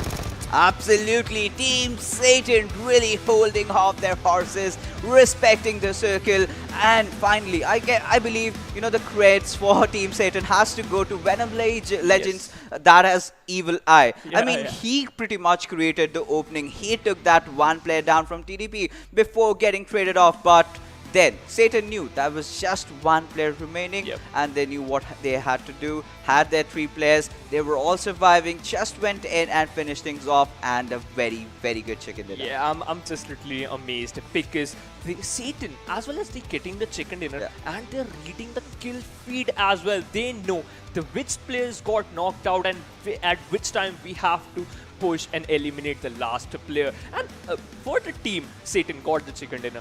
I must have to give some credit to Frankie because every time when he goes, he just gives some information to the team, and every time it works. It's a 3+1 split, which is very amazing because Frankie is doing his job very perfectly, and that's why Satan got the chicken dinner. And yes, obviously gun power always matter, and that's how we see. That's why Satan got the chicken dinner. And TDP, finally they got the momentum. Can they keep up to the next match as well? I mean, that's a question that will definitely be on our minds, but like you mentioned, you know, you have to be sacrificial for your team, and Frankie certainly did that, and getting all this information, that is very, very crucial and very, very detrimental in the game of PUBG Mobile. And we saw some very good teams fight it out amongst each other, some very big names getting eliminated very early right in the game, and a few teams that we really need to talk about. E2SOPM is definitely one of those teams. They are went in for a very good start, were looking really promising, but suddenly, boom, they got eliminated. And this is one of those controlled aggression that I was also talking about in the Pakistan PMCO. Teams need to pick their fights right. Team needs to prioritize position as well. Just going for the kills are not going to get you that position points, and that is where exactly E2S are lacking right now. That's amazing. But if we compare from Erangel, we Yeah. didn't see very early fights, and we just saw fights in the 4th or 5th game. But E2SOPM just changed the meta, eliminated the Phantom, but maybe just have to keep up the momentum, but didn't. They also get eliminated. And I have to be focused on Team NAVI. The way they are playing, they eliminated Salty Squad in their home, and moving forward, getting some kills as well. Maybe I could be more happy because NAVI is playing very nicely. They know that how they're going to do at what they have to do, and the use of utilities, which are really amazing. And I think that they must got a higher position in leaderboard. Yes, a very good outing from Navi this time around, and they respected the circle. Like we said, took all those fights very well. But yeah, they kind of overextended. A lot of players falling to the circle, and a lot of fights happening. That was absolute ruckus everywhere. Hocus pocus, chaos, anarchy. No matter whatever phrase you use for that. I mean, this time Sanhok was bloody, but we also will have to take a look at who is going to be the MVP in this particular game. But before that, overall, we have seen 2 games happening already. So Erangel happened, now we had Sanhok, the next match will be Miramar. A lot of teams have stepped up, and that's the best thing, that one particular team is not ruling. Yeah, absolutely. But the team, Venom Legends, 2+2 split, always working out in them. Yet they are not getting the chicken dinner, but they are finishing in top 3. In the previous match, they got the 2nd position. In this match, they got 3rd position. But placement point workout, because 14 and 10. It's also nice, and kill points also got some kill points because the gun power is nice, and Abrupt Slayers get eliminated in early stage. Yes, Abrupt Slayers. This is a team that we have to talk about because they've been so promising. They've got those good players, they've got good positions, and yes, certainly I feel the frag potential of all these teams are playing, that is immense. That is one thing that is a proven fact that we have seen in the matches happening. But positioning and distinguishing between a good fight and a bad fight, this is where all the teams can really work on. And how do you do that? You just play more scrim games, more practice customs, and that's how you learn how to get yourself positioned very well inside the circle, how to pick fights up, how to prioritize, because there are moments when you have a full squad in front of you, but you also need to know that you are outside the circle. You need to get inside. Now spraying a few bullets on your opponent can get you a few knocks, but will it get you inside the circle? That is a huge thing. But right now we will be heading out for a short little break, and on this other side we will have the game of Miramar.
once again, welcome back to the PMCO 2020 Fall Split South Asia Region Group Stages. My name is Varun Super Johnny John. Joining me on the desk for the post-game breakdown, it's going to be Phoenix, and we're going to be looking at the stats of what actually happened in the last game. Yeah, Team Satan got the chicken dinner and TDP came at the second place. And we are very amazed from the Team NAVI. They also proved that they have the gunpowder and they have the game sense as well.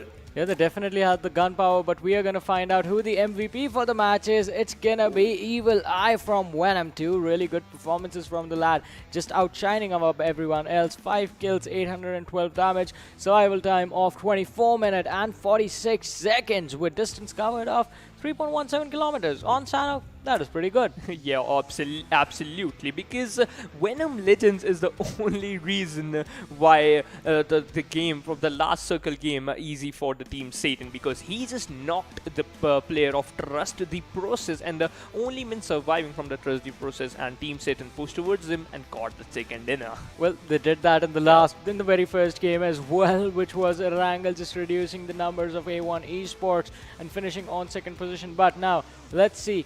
Can Team Venom actually push for the chicken dinner in the matches that we have coming up next? That is going to be Miramar and Vikendi, 2 games remaining.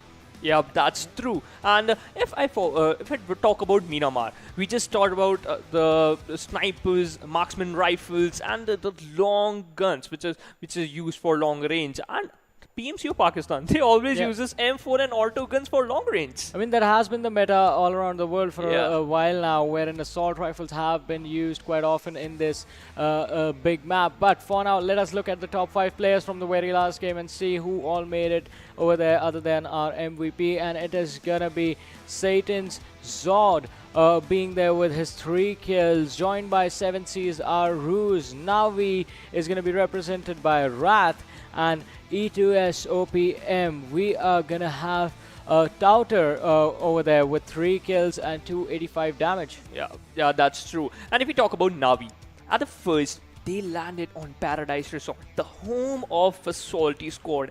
And in fraction of a second, they eliminated. Because of that, they got a boost. They got a confidence that yes, they have the gunpowder. They can eliminate team as well, and that's why they got some kills as well and placement points. And if we talk about the TDP, the Trust the Process, one of the best team, one of the experienced team as well.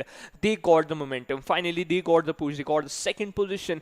Can they keep up the momentum or not? This is the first question. And Phantom Esports, they got an early exit in the previous match of Sanhok. Can they come up and get the first position and prove that yes, we have the beast mode on? In the previous match, we just turned it off because for you guys to get the chicken dinner, and we can get the chicken dinner as well. Well, that's going to be a pretty interesting situation for them. But let us have a look at the game-wise standing as well for match number 2 and see how many points did the other teams get. We know Satan is going to have a huge chunk with the 7 kills and the 20 placement points, sitting on the first position, 27 in total. Venom Legends on the second position because of them having a lot of kills, 17 points. Trust the Process, even though they finished second, they just had 2 kills, 16 points to them. And this can actually work out for this team. If they are consistent with their placements, they will slowly and steadily climb up and have a good standing. Yeah, that's true. And if you talk about Team NAVI, they got the 4th position with 14 points, as well as 7 C's Esports, they also got 14 position at 5th position. Thunder 80 got 6th position at 12 points, and A1 Esports Wolfston, they both got 8 points and 7th and 8th position respectively. And A1 Esports, they're showing a consistent gameplay. They're getting the kills as well as placement points equally. And Team NAVI, I'm really amazed by Team NAVI. They showed the dominance as well. And now I have hopes from Trust the Process. Can they get the chicken dinner? And Venom Legends as well? They are dominating from the first game and second game as well. Let's move on towards the second chart. PN Crew got the 9th position. And I have hopes from PN Crew as well, because they know they have the experience. They just have to move inside the zone perfectly and manage the momentum of game as well. Yeah, I completely agree with that. PN Crew being an experienced lineup, they just need to just step back into the same zone, just like A1 Esports did in the very first game. just like Trusty Process did in this one, and just like the players from Team Venom.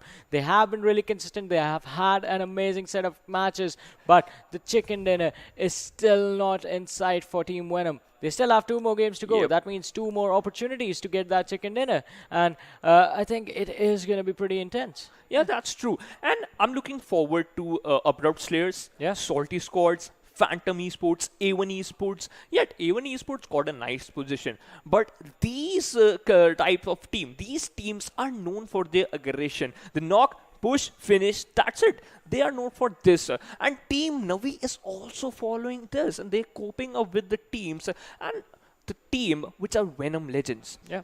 they know that they are getting the placement point and the kills as well. They just have to be calm, take it, okay, and the pace have to be very neutral sometimes, and always aggressive doesn't work. Sometimes you just have to play passive as well. Well, you have to play passive to earn the points, and with that, let us have a look at the leaderboards as they stand now after the 2 matches of the day and see who is going to be leading the charge. It is going to be Phantom Esports, 112 points for them. Venom Legends slowly and steadily climbing, although no chicken dinners in sight yet. They are closing the gap against Rivals X, and so is 7C Esports with the 71 points that they had. One good game, and they can be taking the position from Rivals X for the 2nd position in the leaderboard. But moving forward, A1 Esports also stepping up big time. 6 matches played, 52 points on the 9th position.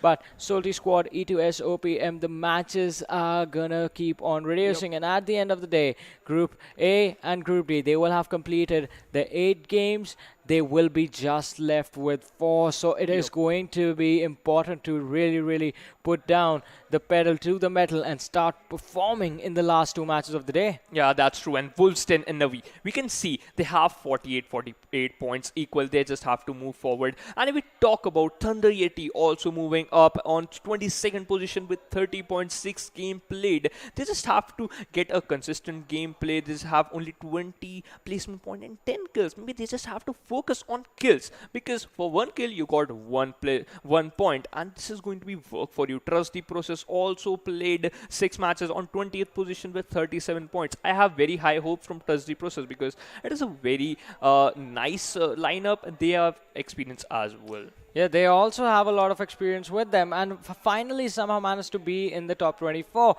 But the games are going to be running out. You need to be in a position where you can say you are safe. You're going to be moving to the semi-finals, a position that looks far away from the grass of 1971 Gladiators, another experienced team. PWP Esports just on the brink of safety, sitting on the 25th position right now, just dropping down. But the good thing for them is they have only played 4 games. They are not playing today. So when they come back, that's when they need to start performing, and that's when they need to start earning those crucial points for themselves so that they can at least be in the top 16 and be in a position where they'll be safe and they'll be moving on to the semi-finals. Yeah, that's true.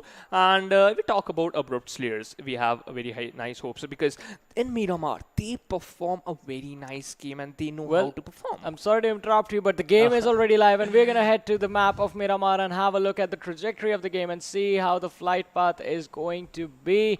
It is starting from the top of Torre Amuda and heading all the way towards Minas del Sur. We know you can't see it, you're viewing at the plane, but we have the map. We have the map with us, so we can have a little bit more extra information. And it is going to be interesting because now the trajectory is spread out pretty evenly, I have to say. You have the center available, you have the western side, and you have the northeastern side. It's going to be places like Puerto Paracio, the Los Leones city. You are going to be able to land on the western edge of Los Leones, but not on the other side. That's the eastern side. Impala is going to be one of the places as well. That's going to be far off and hard to reach. Yeah, that's true. And Impala is quite far away from the plane trajectory. What happened if the zone shift towards the Puerto Paris? So this is going to be very unfortunate for the teams who are going to be on the eastern side. And Team Satan again going on El Pozo. They are know that how you can momentum, keep the momentum in El Pozo. And if we talk about Phantom Pan, just got knocked out. This is not going to good. And I'm just talking. The zone is on the Impala La Bandita and Los Leones. Let's see which team is going to be here and move forward, because the zone is not going to offer you until unless you don't not respect the zone. Yeah, and Frypan, who got knocked down a couple of seconds ago, has been finished off as well. So that's going to put the squad of Phantom in some trouble. The team had been performing amazingly, but this can be the thing that puts them on the downswing for now. And as we're talking, it is exactly as you said. The hypothetical scenario is going to come true as the zone does move towards the Los Leones area. And it is going to put the teams on the northwestern side. Squads like TDP, squads like Satan, squads like Thunder Yetis in a little bit of a sticky situation, because now they are going to be forced to do the risky business and go for the long rotations. Yeah, that's true. And if we look at the placement of a Phantom Esports player, they're having a high split, 1+1+1. Maybe that's why they're losing player in early stages. And if I talk about Team Satan, the player Frankie always work as scout. They always give information to team, and it always starting working out. And team number 6, A1 Esports, are in Los Leones. No one is there. They can loot and collect some guns and ammos as well very easily, because they are inside the zone. They don't have to worry about until unless the team is going to charge towards them. Yep, that is definitely true. But on the other side, it is going to be two teams, in fact, who have gone for the 4-man split. One of which has already lost one person, that is Phantom, but close to them, right towards the side of Water Treatment and Hacienda del Patron, we do see Salty squad. It is risky business, because Salty, even they need to start picking up the pace and start earning those points. It is a very big name. It is a very well-respected squad from the South Asian region, and the expectations for this team are also pretty big. So the fans need to see this team at least going in the semi-finals with a top 4 finish. But for now, the other team that's going to be having some trouble, as you can see on the map, it's going to be NAVI all the way towards Valle del Mar. Look, they're going to have to cross at least 4 teams just to enter the circle. That's true. And if I talk about NAVI, maybe they can they can move easily if they took side of Los Higos, because the ASL, the team number 18, which are Abrupt Slayer, they are moving towards the northern side, a little bit of eastern side, I'm sorry. And if I talk about TDP, Trust the Process, La Cobra, they just have the position. No team is there. It's a clear path until unless Salty squad doesn't interrupt them while they are moving inside the zone. Yeah, that is going to cause some issues. But talking about the zone, in the center, in the smack center, are 2 teams, PN Crew and Team HARAME. A1 Esports, they are on towards the Los Leones city, so that should give them a comfortable position. A lot of good compounds. The city is pretty dense with the buildings that are in there, so they'll be able to loot and they'll be able to do whatever they want until someone comes in and challenges them. And even then, the probability of collision, it's quite low, just because of how big the city is. Talking about cities, on our screen right now is the squad of Satan. Yeah, that's true. The team got the second in the previous match, and still we can see Frankie moving and finding cars. He's just providing information for the team, which is the best thing, because without info you are not going to do anything. And I'm just going to talk about the team Wolves. Every time what they do, they just have a late rotation while moving inside the zone. That's why they're not getting a higher position, not getting top 3. Maybe they just have to change a plan in a little bit, because they have to move inside the zone according to their performance, because they're not performing well in last 2 games. They are not moving early in last 2 games, and yes, they just have to be a little clumsy, and that's just the point. And I hope that Wolves should work on it. Yeah, Wolves can work on it. They definitely do have the opportunity with this match.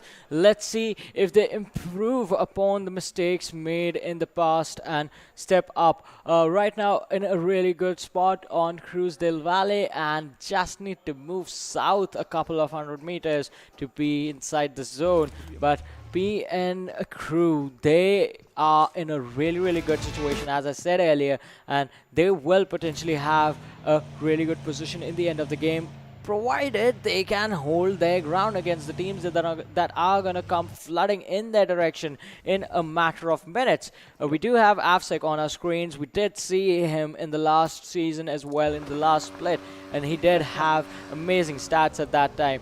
High Voltage, also another squad that had some really, really decent games in the past, in the very first days of the PMCO group stages, but now they are slightly slowing down a bit. They need to step up the pace, and everyone, as I say, teams need to be focusing on staying in the top 16. I know the top 24 qualify for the semi-final, but top 16 is where you need to be when you're done with your 12 games and the teams behind you are still left with 4 games, because you need to have a safety cushion. Yeah, that's true. You just have to make a distance. You just have to make a huge distance of points, because they have to play 4 games. You just played 4 games already. You're on 8 games and they just on 4 games. They can move up. They can climb up and leave you behind. You just have to be on top 24 so that you can qualify for next round, and that is really important. And all the teams are now moving inside the zone. Only Wolves team and Phantom Esports as well as NAVI, they are outside the zone. Maybe they're just going to move inside as well as fast as they can. And I just want some electrifying game from High Voltage, because they have the momentum, they know how to take fight, and they can have the coordination, they know what they have to do, and they're moving side by side, because I have high hopes from them. Yeah, I mean, along with their fans, obviously, even their fans are going to have high hopes from them. And the players themselves are going to be pretty much focused on performing and bringing out the best results that they can from this matchups and the matchups in the future. But for now, the blue zone is shrinking slowly and steadily. This is the first blue zone, so the take damage is not going to do much.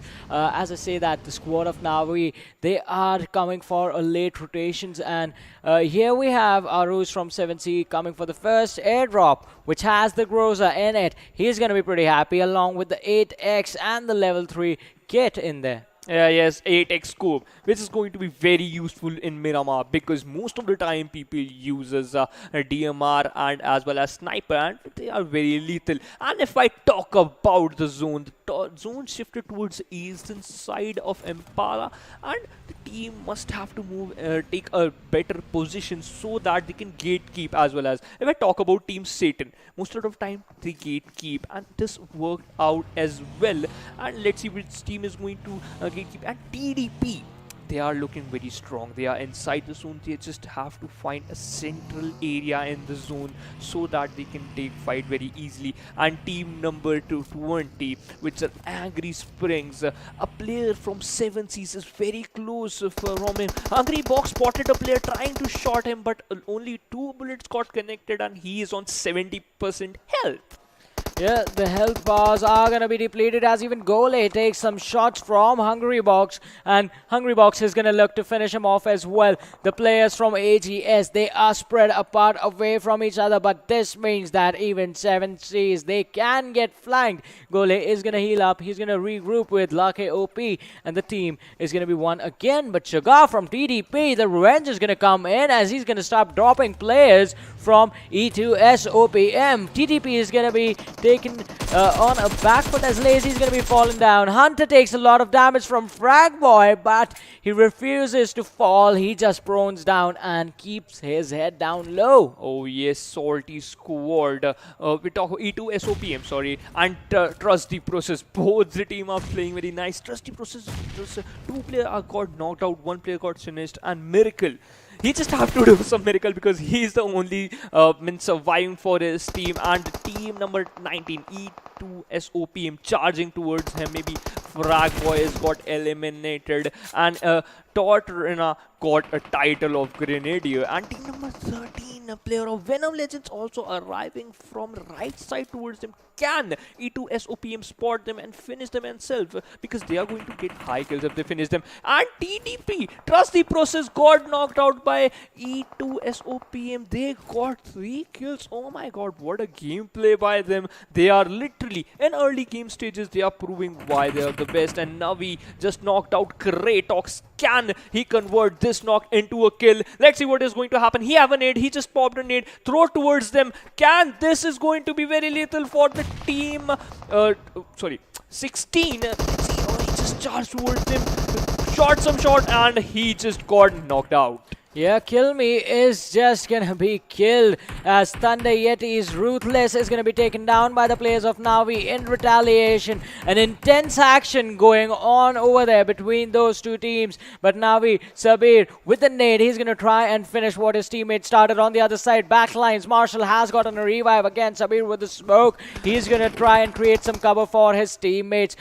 This is going to be a really, really risky position as the blue zone is dishing out the damage. Plus the players of Thunder Yeti, they have the cover. Sabir with the nade. If this one connects, this is going to be the opening that he needs, but he takes the cover instead. A really smart move. It's going to help his team rotate out of a bad situation, and it's going to help them get out and reach the safety of the play zone. Yeah, that's when Satan Zord just steal the kill.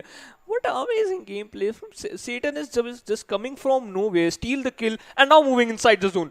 What type of gameplay they are proving? They know what they have to do. And Team Yeti, Thunder Yeti, just left with only 2 players. They have a Mirado, it has a high speed.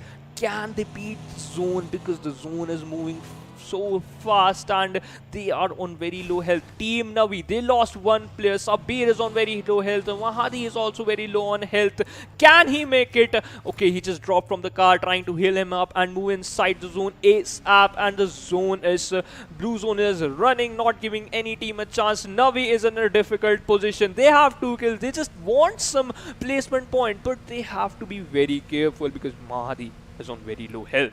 Yeah, they have to be careful indeed, but at least they made it into the safety right now. And just with the loss of 1 player, avoiding that fight was pretty important. And the plane path is going to be furthest away from where the plane's trajectory was, all the way in Impala. But Harame's Ghatak, he's trying to charge in his health is really low, but with the AK and the headshots connect on Rusin, he's going to be taken down. But the nade from Nang, his own teammate, is going to drop him. Nang just trying to cover up the mistake that was made a second ago, is going to pop the smoke and go for the revive. This can be the save that the squad of Harame needs. The shots on the backlines is going to make sure that Sada from Salty Squad is also going to be taken down. IR2, he's coming from the flank, trying to finish off the players one by one and trying to secure the kills as well. Salty Squad in some trouble as 2 players, Vcash and blah blah, they are just trying to stay in the cover, but the Molotov is going to burn the lads alive, and they do get roasted. Really nice and crispy on the 15th position. Again, a very bad performance from Salty Squad. Again, an early exit, and Staten Frankie just knocked Rafat, and he just won that kill as well as an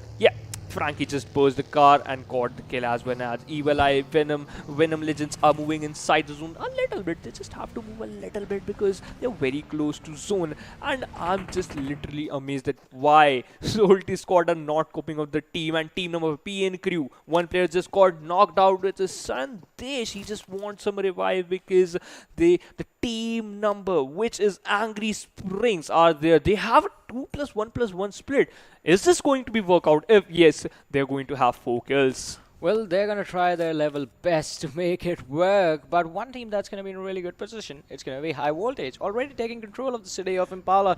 They are going to have to just hold on to the city and just make sure that they stop any sort of aggression coming in from the other side. Thunder Yetis right now. Marshall, why do you have a nade in your hand? Put it down, man. The players from NAVI, they're just going to get away easily, and had he thrown that nade, they might have well just come back and finished him off right there. Oh, yeah, it's true. And if we talk about the zone, what a hard shift. Team number 20, Angry Springs, PN Crew, High Voltage, 7 Seas and Wolves. They are get a very nice zone, and Wolves, maybe they are happy because every time they play a game, they have to move inside the zone. Now, the zone is in favor of them. Can they get the second dinner? And most of the team are out of the zone. Team 20, trying to fight some PMCO shot, some shots on high voltage, but a single shot didn't got connected. Olox just knocked up a layer of E2SOPM. Can he convert it into a kill? Let's see what is going to happen in team number 5. PMCO is not stopping. They want some kill. They are already inside the zone. They just want to eliminate the team Angry Springs, and let's see what is going to happen. Smokes got popped out. They have to move, they change their direction, because if they take a high ridge, this is going to be good for them. 7Cs also going to charge towards the team Wolves. Wolves in a bad position. Can they survive here? Because PMCO is also close to them. 7Cs are also moving. Wolves have the charge. Wolves got the cover. They have 4 players now. 7Cs have to fall back, because if they have to take the fight, they have to be very confirm, because they have to be very confident as well. Team number 12 is also arriving towards them, because this is high voltage. Can they perform?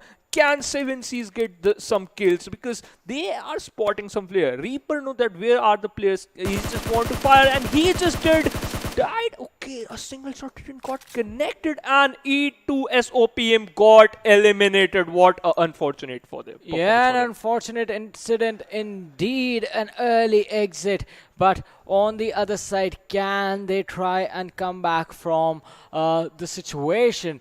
PN Gaming, they are in the center of the circle right now, but the circle has been making drastic shifts for a long time. And as I say that, one thing that's something that Joker definitely did not suspect was the arrival of Venom Legends. They come in, they pick him off, and now they're going to move again. We do have Dethrone in front of our screen. On the other side, another fight happening is AGS versus the squad of HARAME. Joker is going to be finished off as the flank is available, but Dethrone, he needs to be careful, as the other players from Abrupt Slayers are there inside the gas station, and they are just waiting for the squad of Venom Legends to make a mistake. Yeah, that's true. If a push come towards the Venom Legends, there are 3 players hiding just behind a truck and a burst car. If they shot, Abrupt Slayers shot a bomb and throw a bomb towards them. If the 3 players got knocked out, and if 6-9 eliminated a 7Cs player, can he cope up? Navi Mehdi got knocked by a car burst, and a team PN, which is PMCO, trying to get some kills. They know that there is a player. Navi trying to revive him. Sabir trying to revive the player. A grenade thrown towards him, but Wrath is barely surviving on 20 HP. Yeah. Not enough HP, definitely take the fight, but Nate from Ayush is going to get a knock. Avsec in the front lines with the AK and the red dot should be able to confirm this kill, especially since now they know that they have dwindled down the numbers of their opponents. And another Nate going in, being thrown close, is going to put the team in front of them in some trouble. But PMCO, they are being patient against their rivals, that is the squad of NAVI right now. But the players of NAVI, they are being aggressive. Man, he is trying to charge in, and he's charging with full confidence, as the players are just trying to fall back. PMCO, there's a lot of pressure being put on them just by this one lad. Yeah, that's true. Venom Legends are not showing very good, because they are just got knocked out. Abrupt Slayer showing some dominance, giving pressure, doing a nice job, because they showed the nice game, and Steel Shot got knocked out by Nang. Venom YOLO X is knocked out Lucy. Last player surviving Abrupt Slayers. Can he make it? Okay, Joker is the last hope for the team Abrupt Slayers. So Venom Legends are going towards him. 2 men are there. They just want to finish the knocked out player, yet they are doing the same thing. Joker have the height advantage. Okay, he just thrown a nade, and yet it worked out. JS Lavo is the last man surviving. A nade got bounced back from the car. He is playing very nicely. Joker is showing a 200 IQ gameplay. Can Venom make through it? He's just reviving the player Evil Eye. Yeah, they can try and finish it off. Joker is going to have to be aggressive with the grenades and with the utility, and that he is. But it barely manages to miss it mark. And Evil Eye is going to be glad that happened. But Abrupt Slayers, they are in trouble as well, as one of their own is slowly and steadily bleeding out inside these compounds, and that can be a really bad finish for him. No revives for the lad, as Joker is going to be the last man surviving, and he's going to be the last person left to face the squad of Venom Legends.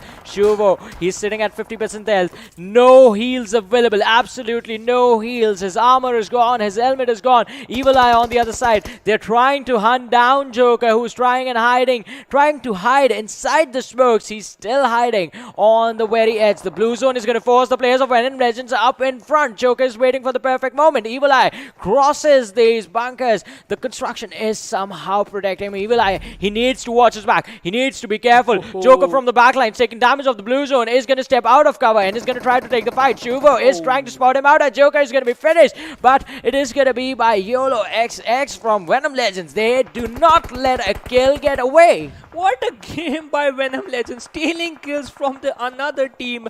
And team number 6, A1 Esports, still trying to get some kills. They are only at 1 kill. One player got knocked out. He wants some revive. And Sinister is doing a great job. Fear just have to look behind it. There's a player behind him, and yes, YOLO X, not Fear. Can this going to be end the game for Team YOLO? And Team Satan Frankie got a domination. He got 3 kills. Can they make one other chicken dinner? Can they get another chicken dinner? PN Crew, why they are not pushing towards them? And Psychop just knocked Navi, Wrath, and Sick knocked out Frankie as well. And Sick confirmed the kill of Frankie as well. And LS Showkit just got killed by PN Crew.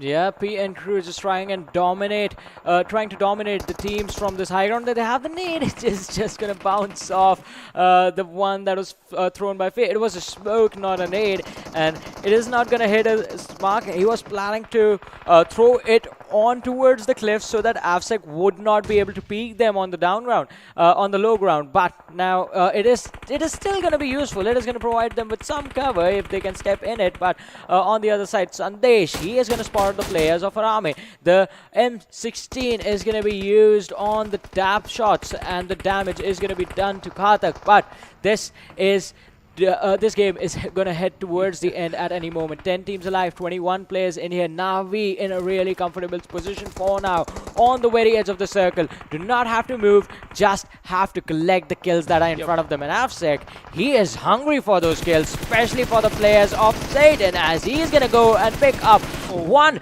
On towards his left was the player Zod, and he is going to get that one as well. Just won't be able to confirm the kill because he just went on the other side of the cliff now. That's true. PN Crew is getting some knocks but didn't able to convert the knocks into kills.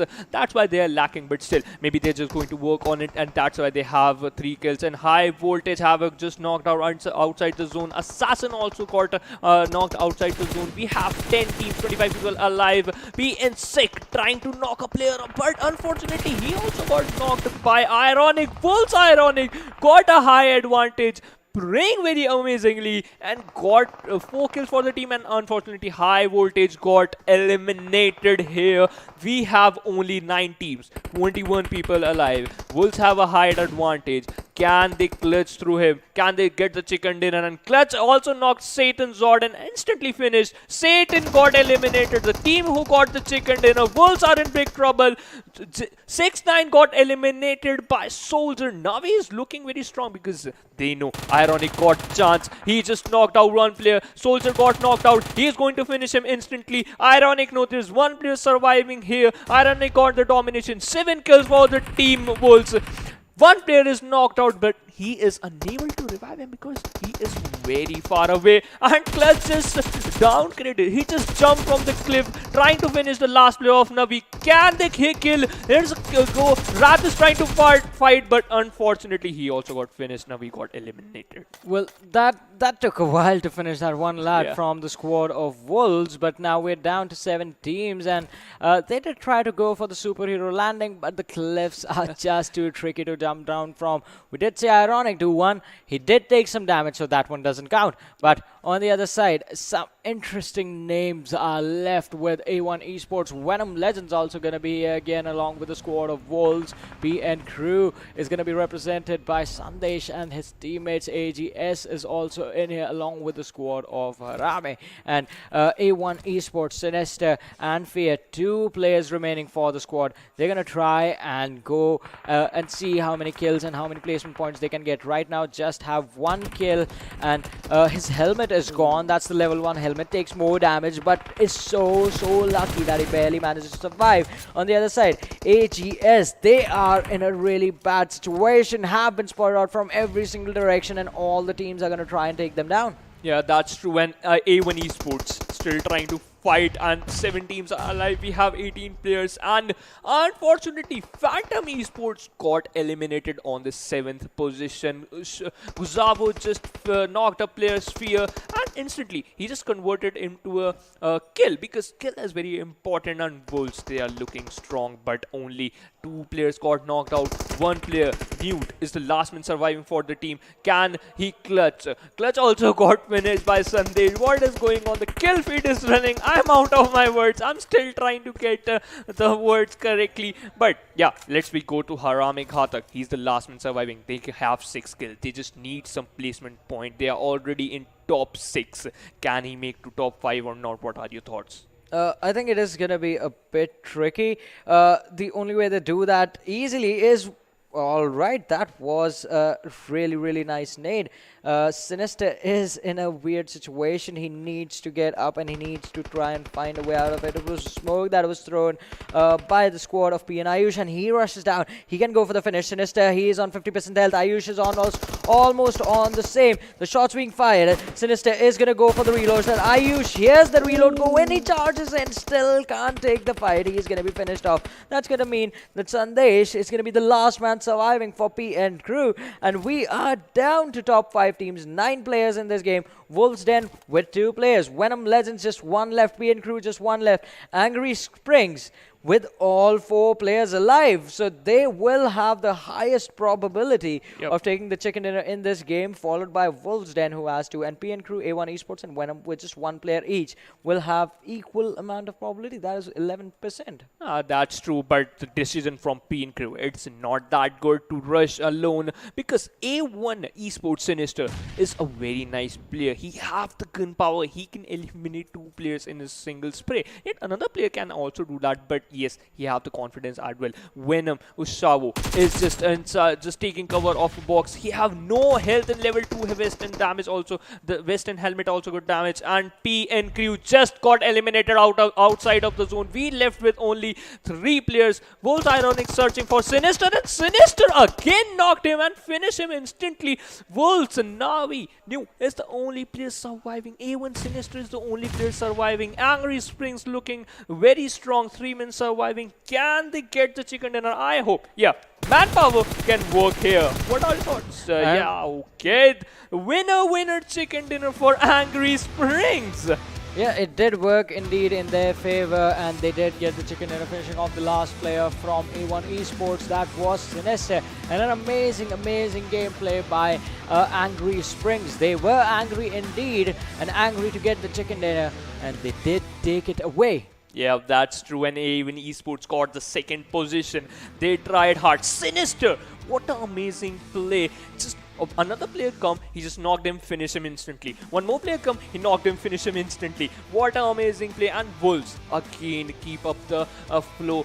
The last 2 games didn't get work for them, but this game worked from differently, a nice game from them, because they are inside the zone. They just have to get some placement point as well as skill points. Yeah, one team that I am happy with, it's gonna be Team Venom Legends. Yep. I mean, constantly finishing at least in the top 4, at least in the top 5, 2 second place finishes, and it is pretty incredible from that team. It is going to give them a really big boost as far as the overall standings are concerned. But for now, let us have a look at the MVP for this game and see which one player is going to take it. And it is going to be Shuvo from Venom Legends with 4 kills, 842 damage, survival time of 26 minutes 32 seconds, and distance traveled is going to be 7.5 kilometers. Oh my god, again Venom Legends. They are proving themselves that yes, consistent gameplay, they're showing the dominance as well. Consistent gameplay from their side is very amazing, and Angry Springs got the chicken dinner because they have left with 4 players. Only 1 player got killed outside the zone, maybe in the retaliation of the fire between the team of A1 Esports versus the Angry Springs. But yeah, a nice game from Venom Legends as well. They know at which time what they have to do. They're coming in top 3, top 4 in again and again, which is very nice. And what are your thoughts that Venom Legends can get a chicken dinner last match? I mean, they don't even need the chicken dinner. I've always talked about this. Doesn't matter if you're getting a chicken dinner every single game. Doesn't matter if you're getting the chicken dinner once a day. If you can actually manage to do what Venom Legends are doing right now, stay in the top 4 consistently with a good amount of kills, you're pretty much doing your job. Because when you're playing multiple number of matches, when you're playing 12 games in a series, when you're playing 24 games in a series, when you're playing 16 games in a series, it is important to be consistent. Because look at this, Venom Legends, I think their average number of points that they are getting in every single game is already starting to get pretty high with today's game and how the games today have gone. If they can keep this up throughout the group stages, I think they are going to be sitting in the first position pretty easily, or at least in the top 3. But now let us have a look at the top 5 players from this game. We have seen the MVP. Let's see who's going to be joining our MVP and who all are going to be on the list of the top performing players, with how many kills, with how much survival time, with how much damage, because there were a few who actually had outstanding and outshining performances. So along with Shuvo, we have Afsek from PN Crew, then we have Frankie from Team Satan, we have Clutch from Wolves Den, and also representing the squad of Wolves Den, it's going to be Ironic. Oh yes, 2 players from Wolves Den, 1 player from PN2, 1 player from Venom Legends, and 1 player from Team Satan. Yeah, Team Satan still trying to get some kills as well as placement point, because they have the momentum, because they got chicken dinner in the previous match, and they just have to be calm, as well as the pace of the game just have to be so consistent in which is going to see from the team Venom Legends. They are like playing from the team like IND, which is from India.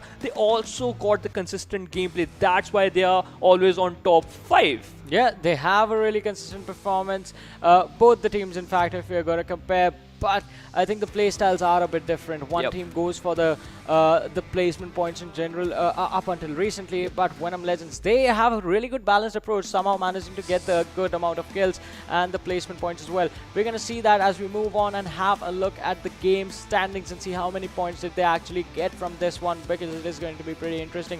Angry Springs obviously leading the charge with 26 points. Then comes Wolves Den with 18 on the second position, getting 8 kills. An amazing feat.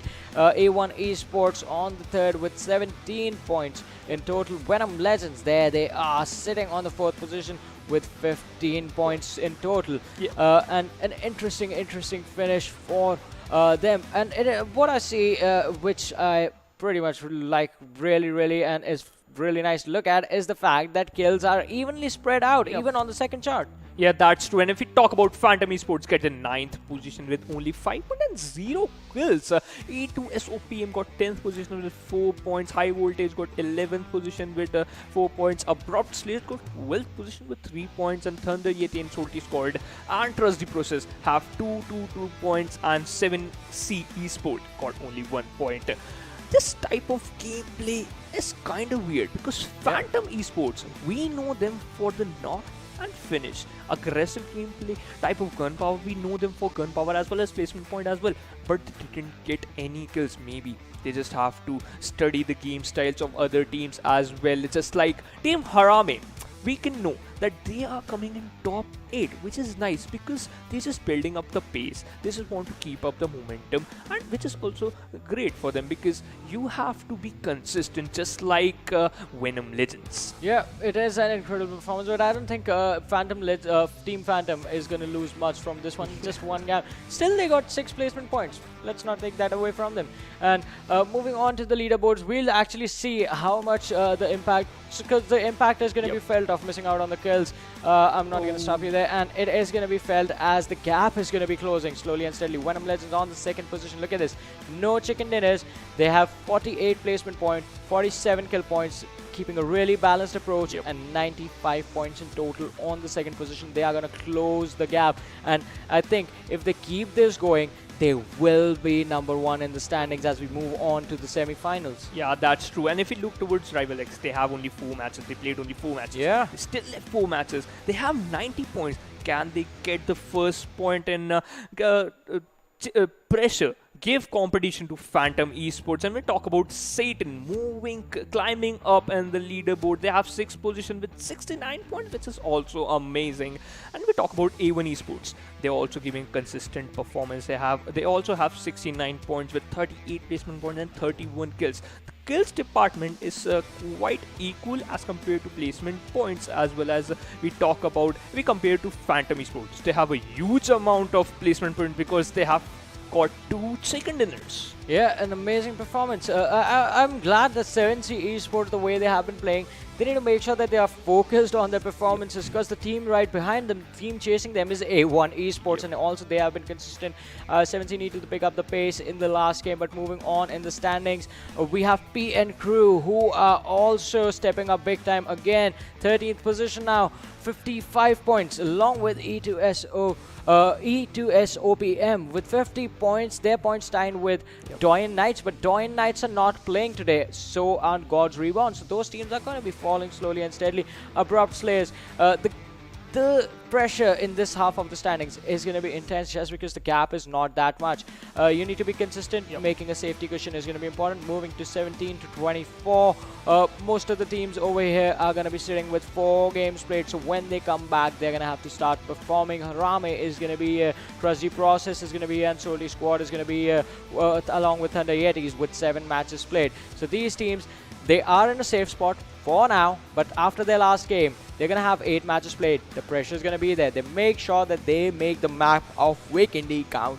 Yeah, that's true. And Skolty Squad have to work on their gameplay, because they are eliminating continuously in an early stage, which is not working out for them. And trust the process, they are still trying to improve. Well, let's move towards the 25th to 23rd position. KS Axe. All the teams just have played 4 matches, so still they have chance, because 4 matches are going to be played by them, and this table is going to be changed, because if I talk about on this chart, 1971 Gladiators, one of the teams which didn't get high amount of kills. They got only 1 kills. D4M official get 10 kills and 9 points. This is really amazing. They have 19 points. 1971 Gladiators should have to work on their kill department.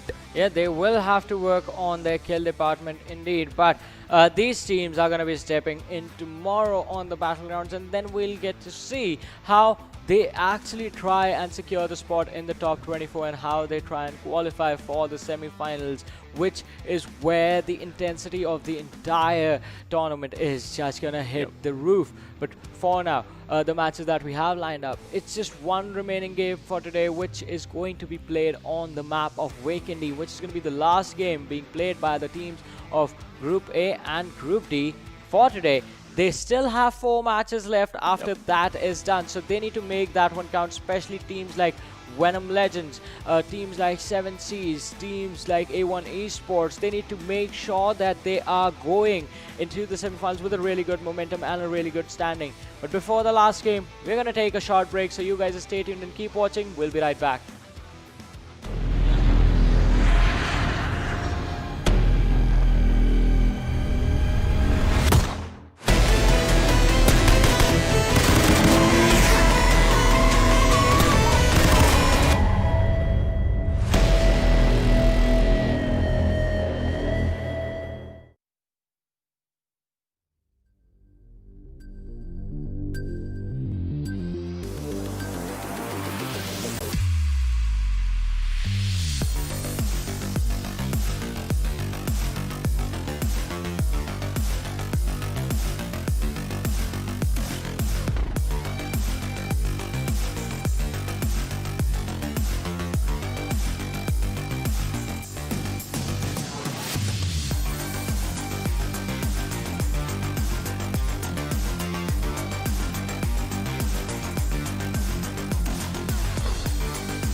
Hello everyone, and once again welcome back to the PMCO 2020 Fall Split. My name is Varun Super Johnny John, being joined on the desk by Fixes, and it is time for us to head into the last game of today, which is going to be played on the map of Vikendi. And it is going to be an intense one because the gap on the top, it's quite little, and so is the gap if you're talking about the teams on the third chart of the standings. The final chart is just with the teams that are not playing today. So the standings are pretty interesting, and they are going to be even more interesting after our matches tomorrow. But for now, it is going to be this one map with the icy Icelands that's going to decide where the teams finish. Yes, certainly. And you know, the best part about today is that Venom Legends, a team that has been so consistent, and we will have to see as to how Venom Legends and the rest of the teams are going to perform. And let's directly head into the frozen tundras of Vikendi, where the circle decides where the game is going to go. Well, the circle definitely decides where the game goes in the future, but for now the trajectory is going to be starting from the northeastern side of Hot Springs and is going to end on the side of Port. I want a Port circle. I've been asking for a Port circle for a long time, and I would really appreciate one right now. May the PUBG gods grant your wishes, my son. But because I want a hot spring circle, and I mean, either on ways. on the edge, On the edge. Yeah. We love living our life on the edge, and let's see where is the circle going to favor, and let's ask the audience as well. Where do you think the final circle is going to be? Let us know in the chat section, and yeah, don't forget to support your team. And with that, okay. I'm the happy person today. Yeah, I'm happy as well. I mean, the circle is slightly on the edges, like what, 15% water in there, and the early fights that we always, not always, well, like we hardly get to see. And Rafat just broke my heart. He's gonna step back. This is the better decision. This is the more efficient decision. But I would have loved to see some early action. We're going to get to see that, and we do get to see that as PN Crew are going to start to take down NAVI one by one. Sabir is going to be caught off guard, and Season is hitting him with punches one after the other, just finishing him off. Certainly, he did finish him off. He was standing as the other player was kneeling down, crawling, blood shedded, but showing no remorse. Will punch him down to death, and you gotta survive, and that's what this game is about. But wait a second, Hot Spring is definitely looking hot with so many teams dropping nearby. We have Team Angry Springs, the winners of the last game. They are putting up quite a show, and right now they have Team Phantom in the nearby vicinity. We will just have to wait and see as to when these players are engaging, because you know this circle, is slightly towards the edge, but I still speculate it's going to be an even shift somewhere, ending somewhere near Castle or down Cement Factory. Yeah, I mean, yeah, we do expect the northern shift to come in during the later stages, and I think as well on the southern side of Cement Factory, slightly western shift. That's where the circle is going to be. But for now, the teams on the northern side, especially the squad of Wolves, TDP, Thunder Yetis, Salty Squad, they need to figure out when they actually want to start to rotate. Because, all right, we have seen, we talked about this every time we have a match on Vikendi, wherein the strategy usually goes like you go in early, hold the compounds, and then you just wait for the final few circles when you start fighting, when we actually see the action from the team. But there's this one team that recently won the PUBG Mobile World League called Bigatron Red Aliens, so you might have heard of them. They like to go for the late rotations in the early stages. I mean, that sort of rings a bell. Yeah, they've got those two twin brothers who are absolutely enigmatic, alongside a very fast-paced assaulter who is also known by the name, who is also a doctor, and they've got a beautiful support player who claims himself to be Micro Boy but isn't micro at all. But there you go, Shinol breaking the deadlock and knocks down Lemmy, as Muffin will be spotting out the other players of Phantom, and Lemmy gets taken down, is not able to go into cover for that revive, and with that the push comes in. Yeah, they're going to be happy with the opening that they have been given. But Phantoms, they look like they can be in trouble with the squad of AGS. Angry Springs just charging in on them. And this can be a tricky situation to deal with for both the teams, because even if you have an opening, you do not want to charge in out in the early stages of the game. Would not have the required utility, would not have the smokes to block out vision, would not have enough nades to actually create any pressure, would not have the molotovs to flush out the player as well, and would be lacking the crucial armor. But on the other side, you can make it work if the whole team goes in, as Thunder Yetis just charge in on the players of High Voltage. They do get a kill, and AGS, they are looking to do the same, as Havoc from High Voltage is going to be picked off, and the one of the players from the side of Phantom is going to be taken down. All right, make that do, as Al-YT is also going to be falling down. Shanul, oh my goodness, that usage of Uzi in the choke position. He got both of his enemies, and Phantom's Fry Pan, being the last survivor, will not last for long. And with that, down goes Phantom Esports, a team that got the chicken dinner in the first game. So somewhere started to kind of go down on the line, but right now, High Voltage, this is a squad that is feared in this frozen lands. Right now, they are engaging against Thunder Yeti. Nice 7 being alive. Where are his teammates? Are all of them dead? Because now it's a 1v3 situation. And there you go. The backup comes in just in the nick of time, as Ozzy will be joining the fray. But Ruthless, he is healing up. And Team Thunder Yeti has been kind of cornered to just one compound. We will have to see, as in, when is Nice 7 going to throw those grenades in? Or does he even have one, as the Molotovs from Demonic have come in? But we will have to see. Right now, Team Thunder Yeti, Demonic does also have one more Molotov. Will he be able to throw that successfully into a compound? That is going to be the question that I think even the player himself is asking. Is this going to go in? Will I get an opening? Will that connect with the players? But Thunder Yetis, they have a good spread, I must say, with the 2-1 split. Marshall, he's moving from the backsides of the compound. He's going to try and see if he can catch anyone who is going to try and flank. But that is something that I do not expect to happen in these early stages. You do not want to take that big of a risk. They do know that they have finished off one of the players from the other side, but still, you can't figure out how much utility they have, what level of armor and helmet they're going to be playing with, also what weapons they have in their hands. Demonic, his helmet is gone, so he is going to have to be extra careful. Certainly, he has to be very careful, because you do not want to go into the war lines without your vests and helmets on. But speaking of that, Assassin also joins the fray alongside his two teammates. The Molotov goes in, breaks the door, but is not really sufficient. And Johnny, that will definitely bring me to a question that I will ask you in just that bit of time. In fact, right now, we can see a kind of a standstill between Team Thunder Yeti and Team High Voltage. It's a 3v3 fight, and they're just positioning their players, and Demonic has taken a left rotation. Marshall, I guess Team Thunder Yeti does want to go on the aggressive front, but the question still remains, will they succeed? And yes, the answer shall be given. Marshall taking a knock onto its Ozzy. Marshall will want to capitalize on this situation, but he is kind of oblivious of as to where Assassin is. Yeah, the Oblivion is definitely gonna put him in some trouble, but we're gonna have to see if the fight is gonna be forced now from the Thunder Yetis players. They did get the knock, and I mean, this is a classic Vikendi fight wherein you just keep on knocking the players, not really pushing in. You push in slowly and steadily. You do see Demonic move up like a chess piece, and this is sort of a game of chess between these two teams, wherein the players are moving like individual pieces, trying to pick each other off and see who is gonna get the advantage. Look at this, Nay7. He is hiding inside the smoke. As soon as it dissipates, he's gonna be totally exposed. Yes, that he will be, but by then I believe he will be changing his angles right now. But Miracle taking down Abhishek somewhere else in the map right now. And High Voltage, by the looks of it, they are wanting to retreat because they have been pinned down. They are the ones who are cornered right now, and we will have to see.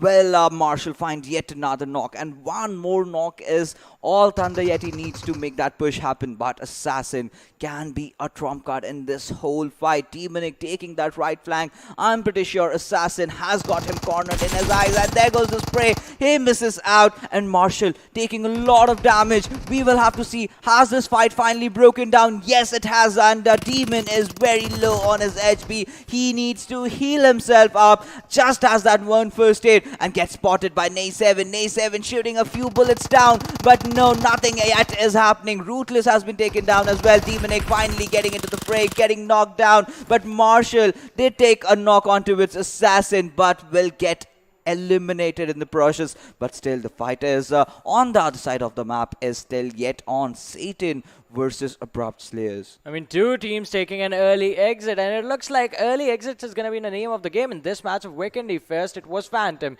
now it was Thunder Yetis, and now we have Satan colliding against the team of Angry Springs. And this fight can, alright, it is Abrupt Slayers, not Angry Springs, but this fight can also be pretty tricky to work. Joker in the backlines is going to stop any flank from happening, along with Nova X. King comes in with a nade. Oh, it was so close to Psycho, but he's not going to take any damage for it. Psycho is going to be spotted out. Heaven goes into the cover. Now he's going to speak out to take the fight, but now Psycho just ducks in behind the broken wall. The Molotov is going to try and flush out the player, and Heaven steps back before he takes any damage. That's going to mean the window has been cleared out. So this means the players are going to be on the ground floor, and they're going to be forced to come in. The first blue zone has come on these players. The tick damage is going to definitely start showing its effect in a little while. But the boosters are in, and they have kick-started. I have a lot of expectations from this particular gun and from this particular player, Frankie. We have seen him pulling off some amazing plays. But right now, Team Satan and Team Abrupt Slayers have to do something to break this deadlock, because if they go on continuing that, they'll just be losing out on a lot of meds and a lot of good positioning that they can get themselves inside the circle. They will have to choose whether they want to engage in this fight or just back off. But taking a look at the circle, like we were predicting, it's kind of an even shift, but sooner or later the push will come in. We can see the players from Team Abrupt Slayers just sticking to that one compound which is being held by Frankie, and we will have to see. A lot of damage has been dished out by Joker. Any moment he might just take a jump, but he does not know that Frankie is just below him. Frankie spots down one player. Heaven takes him down, brings him down to hell, and right now Alan, he is prone outside. That's the problem with Team Satan. Their players are all playing on the edges, just Frankie playing on the higher lines, on the front lines. Joker taking a lot of damage, taking down Zod in the process, getting himself knocked out. This is a perfect opportunity for Team Satan to make that push happen, but amidst everything, King still stands tall. He is holding that line. He is buying enough time for his players to go in for that res. Yeah, they are definitely buying themselves some time, but the res is going to kick in, as well as Zod is going to be standing on his feet. So is Joker in a moment. Do they have the heals to come back in this fight? Satan just taking control of the situation. Nova on the window, but the players are going to be exposed as King is going to be dropped down, and Nova from the window takes a lot of damage. He is sitting at 70% dead, one after the other. The players are falling down left and right. Two players from the side of Satan have taken the hits. Joker barely surviving on 1 HP, but the blue zone is going to do the trick, and he has been knocked down yet again. Slowly, their players are bleeding out. King, he is not getting a revive in this fight. He is in a really bad spot. Satan, once they are back to the 4-man situation, they can charge in on the top, on the first floor, and finish the players of Abrupt Slayers. And the player has just crossed the roof. Satan needs to be careful. They are in cover right now. This is going to be a tricky fight. Nova is trying to use the sunroof as an advantageous point for himself. As soon as the players come in or they step out in the open, he is just going to start destroying them.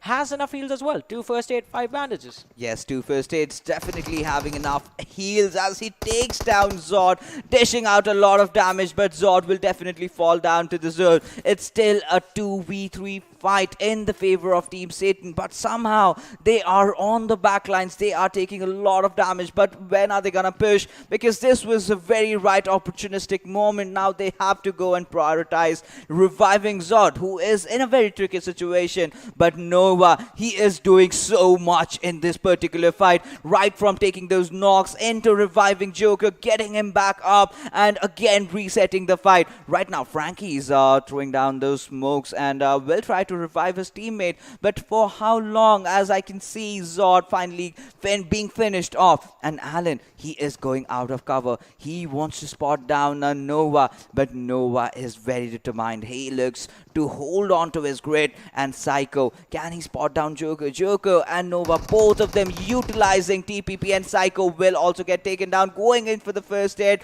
Can he heal up at the right nick of time? No, that's not gonna be a possibility. With that, Joker will take that jump. He will go in for those knocks and for those finishes, as the fight has been brought down to a 2v2 situation. Abrupt Slayers definitely looking really strong over here, as Joker goes in for another knock. The last player, Alan, can he clutch it out, or he will turn victim, as Alan has run pretty low. Alan definitely takes Joker down before he goes, but with that, Satan goes falling down, and Abrupt Slayers, they have the final laugh. Yeah, they do have the final laugh for themselves, and they're going to be happy about the fact that they did get the kills. Joker once again really low, and they will have to start rotating really fast because they were really far away from the zone and they need to get into a safe spot. This fight did waste a lot of time for the sides. I just hope that the team that they just wiped out, Team Satan, they had a lot of healing utility on them, but on the other side, blah from Salty Squad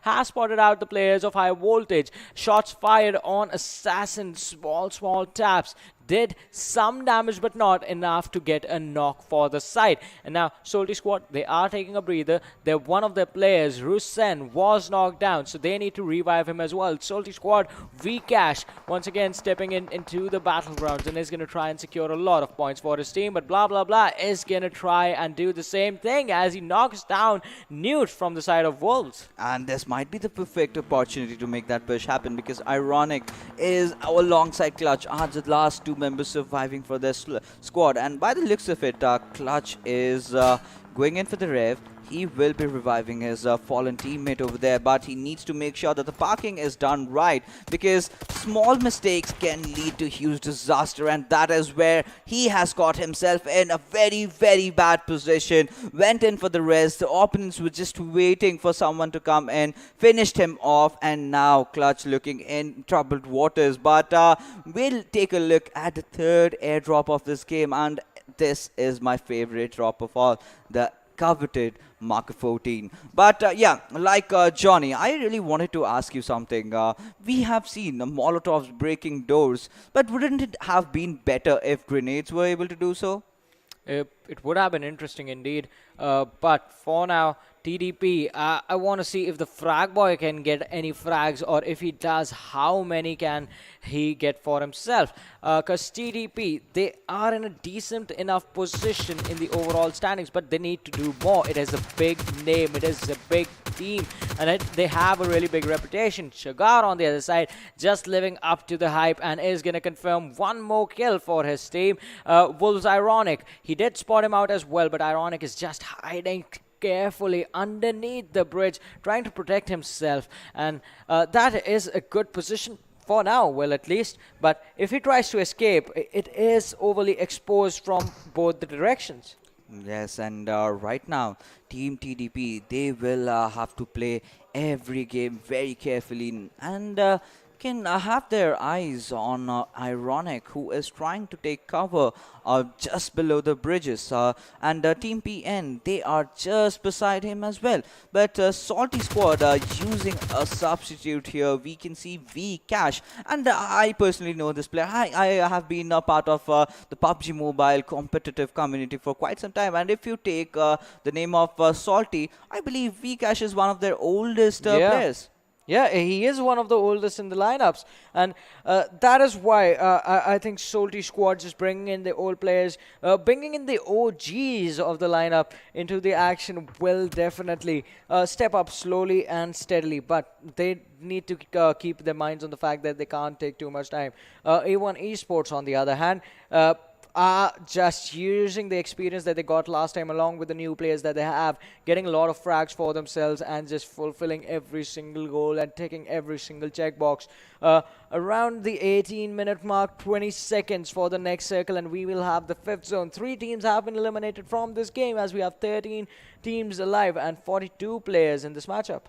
And the best part, we can see the circle somewhere going on to its northern side of Volnova. But there's one team that is just sitting in the center of all without any concern, really, has to be Team HARAME. Not even a single squad is anywhere close to them in the 200 meters vicinity. And the nearest one being high voltage for sure. But they've got their own troubles as Venom Legends are on their tail. But right now, we can take a look at the players of Angry Springs. Muffin, he's dishing out some damage to the players of NAVI, especially Kill Me. Yeah, that is going Kill to me. be a difficult situation. I mean, he did live up to his name earlier on. His name was Kill Me, and he was the first one to die for his team on Miramar. But this time, he is staying alive, so that is pretty good. On the other side, I mean, if the opponents think of it this way, like, all right, he's down again, and he's going to be finished off now. Okay, he called for it. He called for Yeah. it. He wanted it, and Shanul just, made his soul rest in peace over there. But that's still a knock. A possibility of revival is still on the deck. But right now, Angry Springs, they just had that one broken house for the cover. And right now, Soleil does want to go in for the push. No, instead, he parks his vehicle. And I'm really scared for this team because when the zone shifts and they are going to sit in that vehicle, and they might be in a lot of trouble because that small vehicle is sure fast, but at the same time, very, very delicate. But right now, Mifsal taking a deck onto its Muffin, knocking him down, but that pretty much would not be enough to go in for that push. And there you go, the new circle comes in just on the eastern side of Castle, exactly where HARAME has been. And well, Johnny, still no team is nearby. Yeah, no team is going to be nearby. They are going to be in a really comfortable position. On the eastern side of Castle is where this circle is heading. And that has to be a really good position for a squad of HARAME to be in. They can be isolated and they can get early compound controls for themselves. But high voltage, A7, he spots out the players of E2S OPM. Hunter behind the rock, he's trying to hide. He's going to try and get the kill for himself, but he needs to be careful. HARAME IR2, I said this, they can gatekeep their position, and they're going to start off with the players of NAVI. One player already being sent out by IR2. It is going to be really difficult to challenge that squad in the center of the circle, but this one, H2E, they're just trying to gatekeep and they're just trying to protect that area right on the edge. That they are doing. And Ozzy, take a look at him, has spotted down players of Venom Legends and took a few shots, but it was in vain as nothing really connected. But Shoika taking down Mixpal and instantly finish him off. And A1 Esports, this is also another squad that has been making the headlines today with their amazing performance. But Gole, this lad has taken a few knocks over here, but Mehndi, I feel he is trying to pull off something really tricky. And imagine if he takes that left flank, closes in onto his HARAME, throws a few grenades, and there you go. And HARAME, as good as they look right now, will not be in a better position. But Doubter, he does not fear anything as he takes down fear from Team A1. Right now, Steel Shot has to perfectly throw his grenades, and will it connect? That time will tell, but right now he has been finished off. Yeah, he is going to get finished off soon, but Private 7, he did get a knock on Muffin. He's going to try and see if he can get another one on the other lads on the backlines towards the castle area. There are two teams. One is TDP. The other squad is also squad number 18 with Joker being there, and they need to be careful. They need to be really careful. On the other side, we do have the players from 7 Seas inside the waters. It is going to be a difficult position for them to survive from him, for them to come out alive. Venom are going to be in trouble as one of the lads is going to be dropped down also right on the edge of the circle. So now with this shift, there's no team in the circle. Everyone is on the edge or either really far outside. And now this makes the game a bit more interesting. And 7C, Like their name suggests, they are taking the water out. But right now, Shigar taking that Nova X will instantly finish him off. But Joker trying to jump around, trying to find and trying to exactly map the position of Shigar. But he is oblivious of the position of Lazy, who is also in the nearby vicinity. But there you go, 7C. The players are crumbling down one after the other. But TDP, they look very strong. They have all their players intact. 4 points for themselves. Angry Springs also having a very decent outing, 7 kills already and carrying forward that momentum. But now both of these players, Abrupt Slayers, Team TDP, have to get inside the circle. Navi's Wrath has already been taken down. Mehdi, this brings a lot of job on for him, and he's dropped that smoke. He is trying to go in for that revive, but can he make it at the right opportunistic moment? That, I think, is going to be the question, and it's going to be a big one as well. But on the other side, AGS Lakheop did a lot of damage. Gole is going to be able to take down the players of E2S OPM. But now on the backlines, he is just out in the open. A pretty weird situation to be in. Sony squad is going to be in trouble as Evil Eye spots out Rusen, who just somehow, with his movement, just manages to get away and manages to get to his teammate. He's going for the revive. Daytron is going to go for the jumping, and Rusen is healing up behind the door. He was still healing up, and Daytron just runs in and finishes both of them up, just securing the kill and the points for his team in this matchup. But heading towards the closing moments, Team Venom, they need to be careful. They are playing with a good momentum, and as I say that, Evil Eye is just going to take the shot from the M24 and just fall down to the ground. We will have to see if he gets revived in the right nick of time. But Storm, what was he doing? Ashigar will spot him out, will take him down, and down goes 7C Esports, the claim team, the kings of Vikendi in this particular region, have been taken down. Lake will take the final kill onto its Mehdi, and with that, Navi also bites the dust. But right now, Private 7 knows that a lot of teams are going to come towards him. Shigar has been taken down, but with that, Miracle and Lazy go charging in. But Miracle has to also face the same fate as his teammate, as Private will be knocking him down. And with that, Harame, they are putting up quite a show. They are looking really strong. They have to revive their teammate. But with that, TDP, a squad for all the 4 players were alive just a couple of seconds ago, and now they're all dead. Yeah, they are all dead in an instant. But let's just hope that they come back stronger in the very next game, because that is going to happen in a few days. But this game has been an interesting one. Every time the circle moves, it looks like it's trying to get away from all the teams. The circle does not want any team to be in a comfortable position.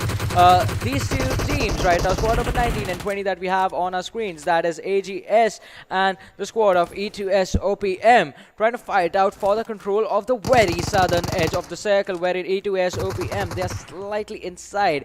AGS, they have Gole, who has been knocked down. Lake is trying to take the fight along with his teammate. They do spot out a couple of players, but the shots in the smokes do not connect, and the players fall back, taking cover from the smoke. Apollo, that is long distance spray, and there were barely any pixels visible. He does manage to collect just a single hit, but I think that's going to be enough to just tell the other side, the players on the other side, to be cautious. And Hunter from behind the rocks, they get 2 knocks. AGS Lake OB, the last man surviving for his team. And Totter, we know what this man can do with the nades. Can he actually do it over here again? He's gonna heal up and try and just be back on 100% health. It looks like E2S OPM, they are on fire. Hunter on the other side is going to drop down. Assassin, high voltage. Looks like they are going to be in trouble. AGS, once again, the revives have been given, but yet again, E2S, they are in control of the situation, along with Team Venom Legends, who are just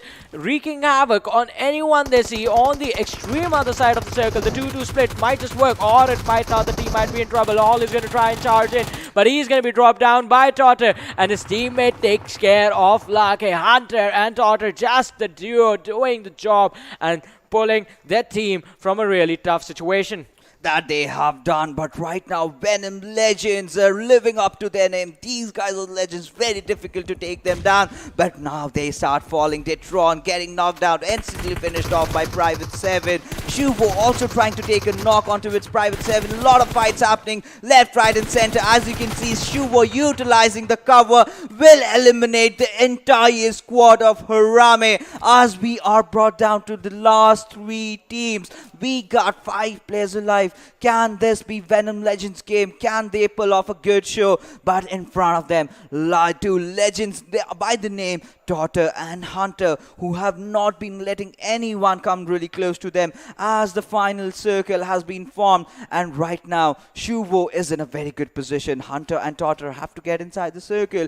NAVI is trying to provide that cover fire, but will that be enough? Daughter trying to make some movements happen, has spotted down NAVI, but will that be enough? Left inside flank has already been made. Daughter going in for the spray. He disconnect. NAVI goes down. He will finish him off, but that was an overextension. Ozzy finding out Daughter, and now team E2SOP, they will have to make some quick decisions. They have to get inside the circle. The 8th circle is started closing in, and amidst everything, Venom Legends find themselves at a very good position, but no, they have been taken down as well. Right now, it's just a 1v2 fight. Ozzy, can he survive this onslaught? A V formation being made by these 2 players. This has gone absolute intense. Yeah, it has been intense for a while now, and the crossfire that these 2 lads have set up, it's gonna put Ozzy in a really bad situation, but the fact that he is inside the circle is gonna make him feel happy. And it is, I think, a point wherein the players of E2SOPM, they can just charge in and they can just finish off this lad. If they charge in together, they can go for the double pre-fire and just finish him. But Ozzy, he's managing to keep a good amount of pressure and keep them away from himself. Both the players close in. Trotter on one side, Hunter on one side with the Dacia close to Hunter. What are they going to do? How is this game going to end? As slowly and steadily we will have the 9th circle of this game, the very last one. I just hope this situation does not end in a heal battle, because this is something wherein E2SOPM, they can secure the last kill, and along with that, they can get the chicken dinner. This is one team that has always had more kill points than they have placement points. This time, it is going to be the placement points doing the dominating, but they will not let the kill go. I know these guys. They are super aggressive and they won't let that happen. They won't let Ozzy get out of this alive or easy. And in that, we see themselves caught up in a situation right now. Ozzy needs to make his peaks right. One wrong peak and that's game over. High voltage. This team has been so consistent through so far. They have made themselves into the top 2 position. But finally, E2SOPM, a team from Maldives, is really going to make it big. This is going to be the first chicken dinner coming from that particular country. And now it's just more than a final battle. It's a lot of things happening simultaneously together. But right now we can see the calm in the atmosphere as the 9th circle closes in. This is heading for a heal battle, but no, Daughter does not want to resort to that. And with that, E2SOPM finally getting the winner chicken dinner. What an amazing play from these lads. I just think they ran out of grenades. To throw, because you know this team would have gone for them.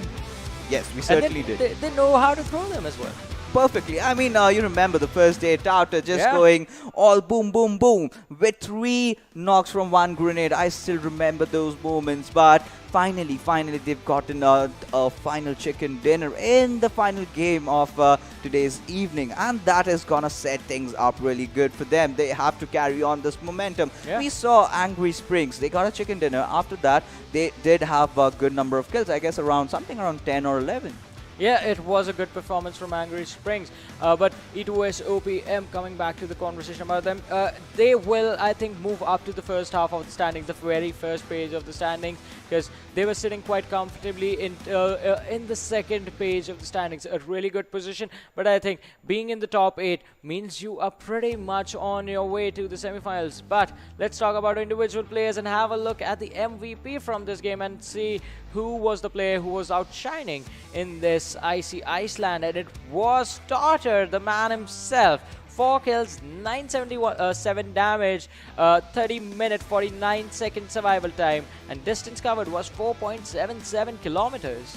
I mean, this match was completely brought down to the line. 30 minutes in a competitive scenario in Vikendi. We have seen longer games, but this completely came down to the final circle, even ending out and Totter, like we have talked, 977 damage, just shows how dominating, how ruthless can this player be. I mean, you do not need 4 players.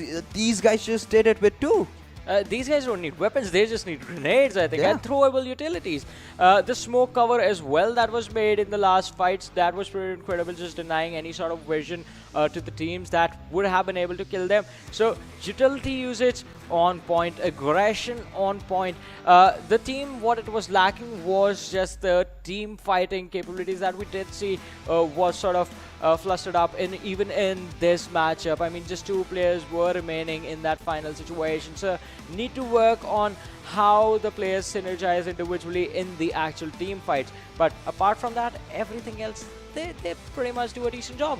I mean, in talking about the last fight, yeah, nothing much really happened that we can discuss. But just a few minutes before that, during the 7th and the 6th circle, we saw these 2 players, Totter and Hunter, holding on towards their flanks, being in the cover of the vehicle. That was the moment that they knew that they have got this in the bag, because that was the most crucial part of the game, and they held on to that. But with that, we will be taking a look at the top 5 players who have also shone with Totter himself, and let's see who other players will be joining him. And Ozzy, no doubts about that, 4 kills and 857. That's a massive damage that he dealt. Assassin, I guess Assassin was just assassinated by Totter, but he still put up quite a show. Shagar, I mean, TDP, I could not really figure out what went wrong with them. They were alive, 4-man strong, and the next moment we see them outside the game. And Gole, he also had a very decent outing. Yeah, a veteran player, AGS Angry Springs. They are doing a pretty good job just staying in a safe position as far as the overall standings are concerned. And I think that is what the team should aim for right now. Stay in the top 24, head to the semi-finals, and then fight your way for the finals. If you are just outperforming everyone, teams are going to study and read your performance, and could be someone actually figures out a counter to you. Yes, and that will happen, and that will happen, I guess, in the next stages as we head on to the semi-finals and the finals, and all those new strats, all those new plays getting into action. But we did see some very, very good fight. Abrupt Slayers going against Team Satan. It was a 2v4 situation, yet they managed to clutch it, yet they managed to take advantage of that high ridge area that they had on the compound. They just went up, they had the cover of the roof. But we will take a look at the standings as to see how teams have shaped up in this particular game. Yeah, and the standings are in front of us already. E2S OPM taking the chicken dinner, 28 points for them. High Voltage, 9 kills, 23 points for them. An amazing performance. So, along with Venom Legends, do we even talk about them now? Constantly finishing in the top 3, top 4 with a high number of kills. I think if they continue doing that, they will see themselves on the top and cement their position. But yes, talking about other teams, Team HARAME did have the circle. I could not really figure out what went wrong. The last shift, maybe when they went through the edges, that is when the trouble happened. PN Crew, a rather mediocre outing from them. 3 kills just to their name. But taking a look at the bottom half of the table, disappointments coming in, a lot of them indeed. Phantom Esports, 7C Esports, A1 Esports, Salty Squads are definitely the names that we have to take that could have shown a better outing. Yeah, all 3 teams were performing really phenomenally in the first half of the day. It's the second half where they started to fall down a bit. Phantom was leading the leaderboard, 7C also in the top 6, top 5, and now we have to see, these teams have to be a little bit more consistent if they want to qualify for the PMPL Season 2. That is going to be really important. But as I was saying, do not reveal all your strats right now. I guess that might be something that these teams have thought of as well. On the other side, we are seeing some really amazing performances from some really amazing new teams, and that is just going to mean that once we move on from the semi-finals to the finals, they are going to be super interesting, because that is when we have the returning teams from the previous PMPL coming in and playing. Yeah, certainly. That would be really fun to see, as how these experienced players that have played the PMPL will be going against all these new teams formed with a mixture of experience and talent, and like we were discussing a lot of strats. I mean, teams have to decide as to when to reveal it, because if you do not reveal it right now, maybe you never get a chance to go in to the semi-finals. But with that, we will have to see who is in what situation right now as the leaderboard comes in. And on the top, we find Phantom Esports. Despite the bad outing, they still stand tall with 118 points. But following them behind is Venom Legends, just 4 points short. But look at the number of kills. They've got the highest with 56. High Voltage, courtesy to that amazing second position. Now they are inching closer towards Venom Legends. Look at this. Venom Legends, no chicken dinners, and they're already looking like they can be leading the leaderboard already. High Voltage as well, really consistent performance. They only messed up during the early few games. From there on out, High Voltage has been having a good enough standing. Also coming in is Rivals X. They are going to be playing today. They are the only team to stay in the top 8 with just 4 matches. That's the kind of domination that they have displayed so far. But yes, one thing I would definitely point out is Team High Voltage and Team Venom Legends haven't got a chicken dinner yet. So that is going to be really crucial. And taking a look at the second quarter, we have few notable teams. DoyenKnightSs, who I'm really excited to see them in action tomorrow. RisingNepal sitting at the 10th position. They are also bound to step in as well. They are bound to step in, but we are going to see DoyenKnightSs and DRS tomorrow, so we're going to see how many points can they get for themselves. Moving on to the next set of standings over there also, I think. Alright, so that I like to call the Danger Zone Level 1, and over here, I think the only team that's going to be in trouble for now, it's going to be the squad of Thunder Yetis, sitting at 34 points, 22nd position. Tomorrow, we're going to have Archangels and RisingNepal come in. So Thunder Yetis, even Trusty Process and HARAME, they need to start performing, and they need to get these teams desperately need a chicken dinner just to be safe. Even Kira, Peaceflow, look at them. They have 1 chicken dinner, but still just 44 points. So the performance has been really inconsistent, and now time for the Danger Zone Level 2 that is straight out of Dante's Inferno. It is going to be a place where the last set of teams are going to be placed, and that is where teams, they need to start. If you have just 4 matches played, you need to win at least 2 games. When I mean when, you need 2 chicken dinners.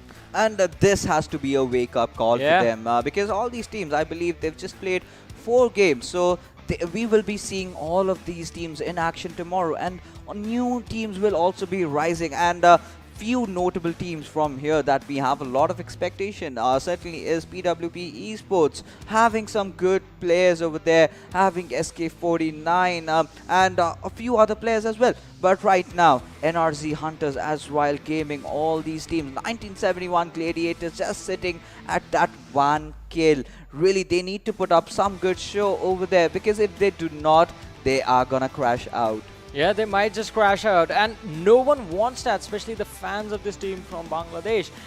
Last time, this team had an amazing run heading all the way towards the semi-finals and the finals, but this time, the performance is just not the same.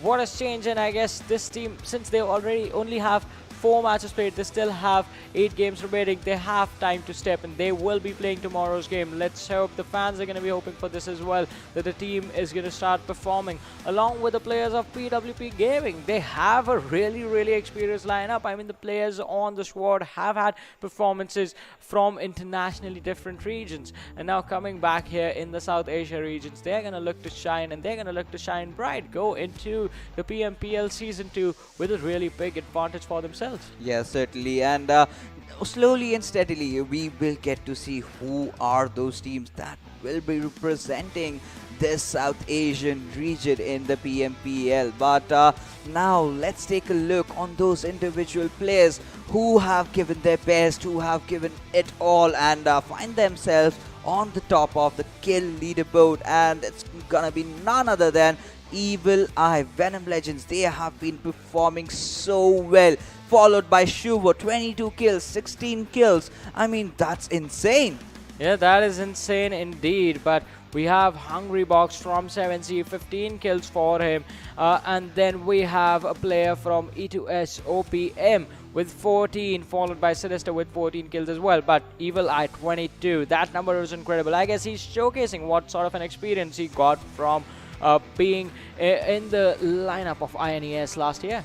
Look at Tortoise damage, 3098, and just 14 kills out of it. Shows how dominating this player is, how well he knows how to play this game. Grenades, be it assaulting, be it positioning, provided the right, teamwork, certain, team synergy. I think we can see E2S OPM in the finals, or maybe a potential PMPL slot. Well, that might be possible because the team has been performing really good. They had a really good day today, and if they do that in the next set of 4 matches, well, they are already on their way to the semi-finals. But moving forward in the kill leaders, we have Ozzy from High Voltage, followed by Detron from Venom Legends. Satan is going to be represented by Frankie. Hunter is there as well. So the two players from the final fight, the two players responsible for the chicken dinner for E2S OPM are going to be in the list of top fraggers. Yes, certainly they are. Venom Legends, despite the fact that they've not got a single chicken dinner, they are playing so well, and they will be looking forward to carry forward the momentum in the final 4 games that they have remaining for themselves. Yeah, I completely agree. They won't be happy, but they really don't need one. Yeah. It's going to be awesome to see them get the chicken dinner though. But tomorrow they are not going to be playing. These two groups, A and D, are going to be resting. Tomorrow we're going to see matches from teams from Group B and C, because we are done for today. My name is Varun Super Johnny John, joined by Fixes. If you guys like the work, you can follow us on our socials. We're going to be signing out for tonight. You guys take care. Have an awesome night. Good night. Bye-bye.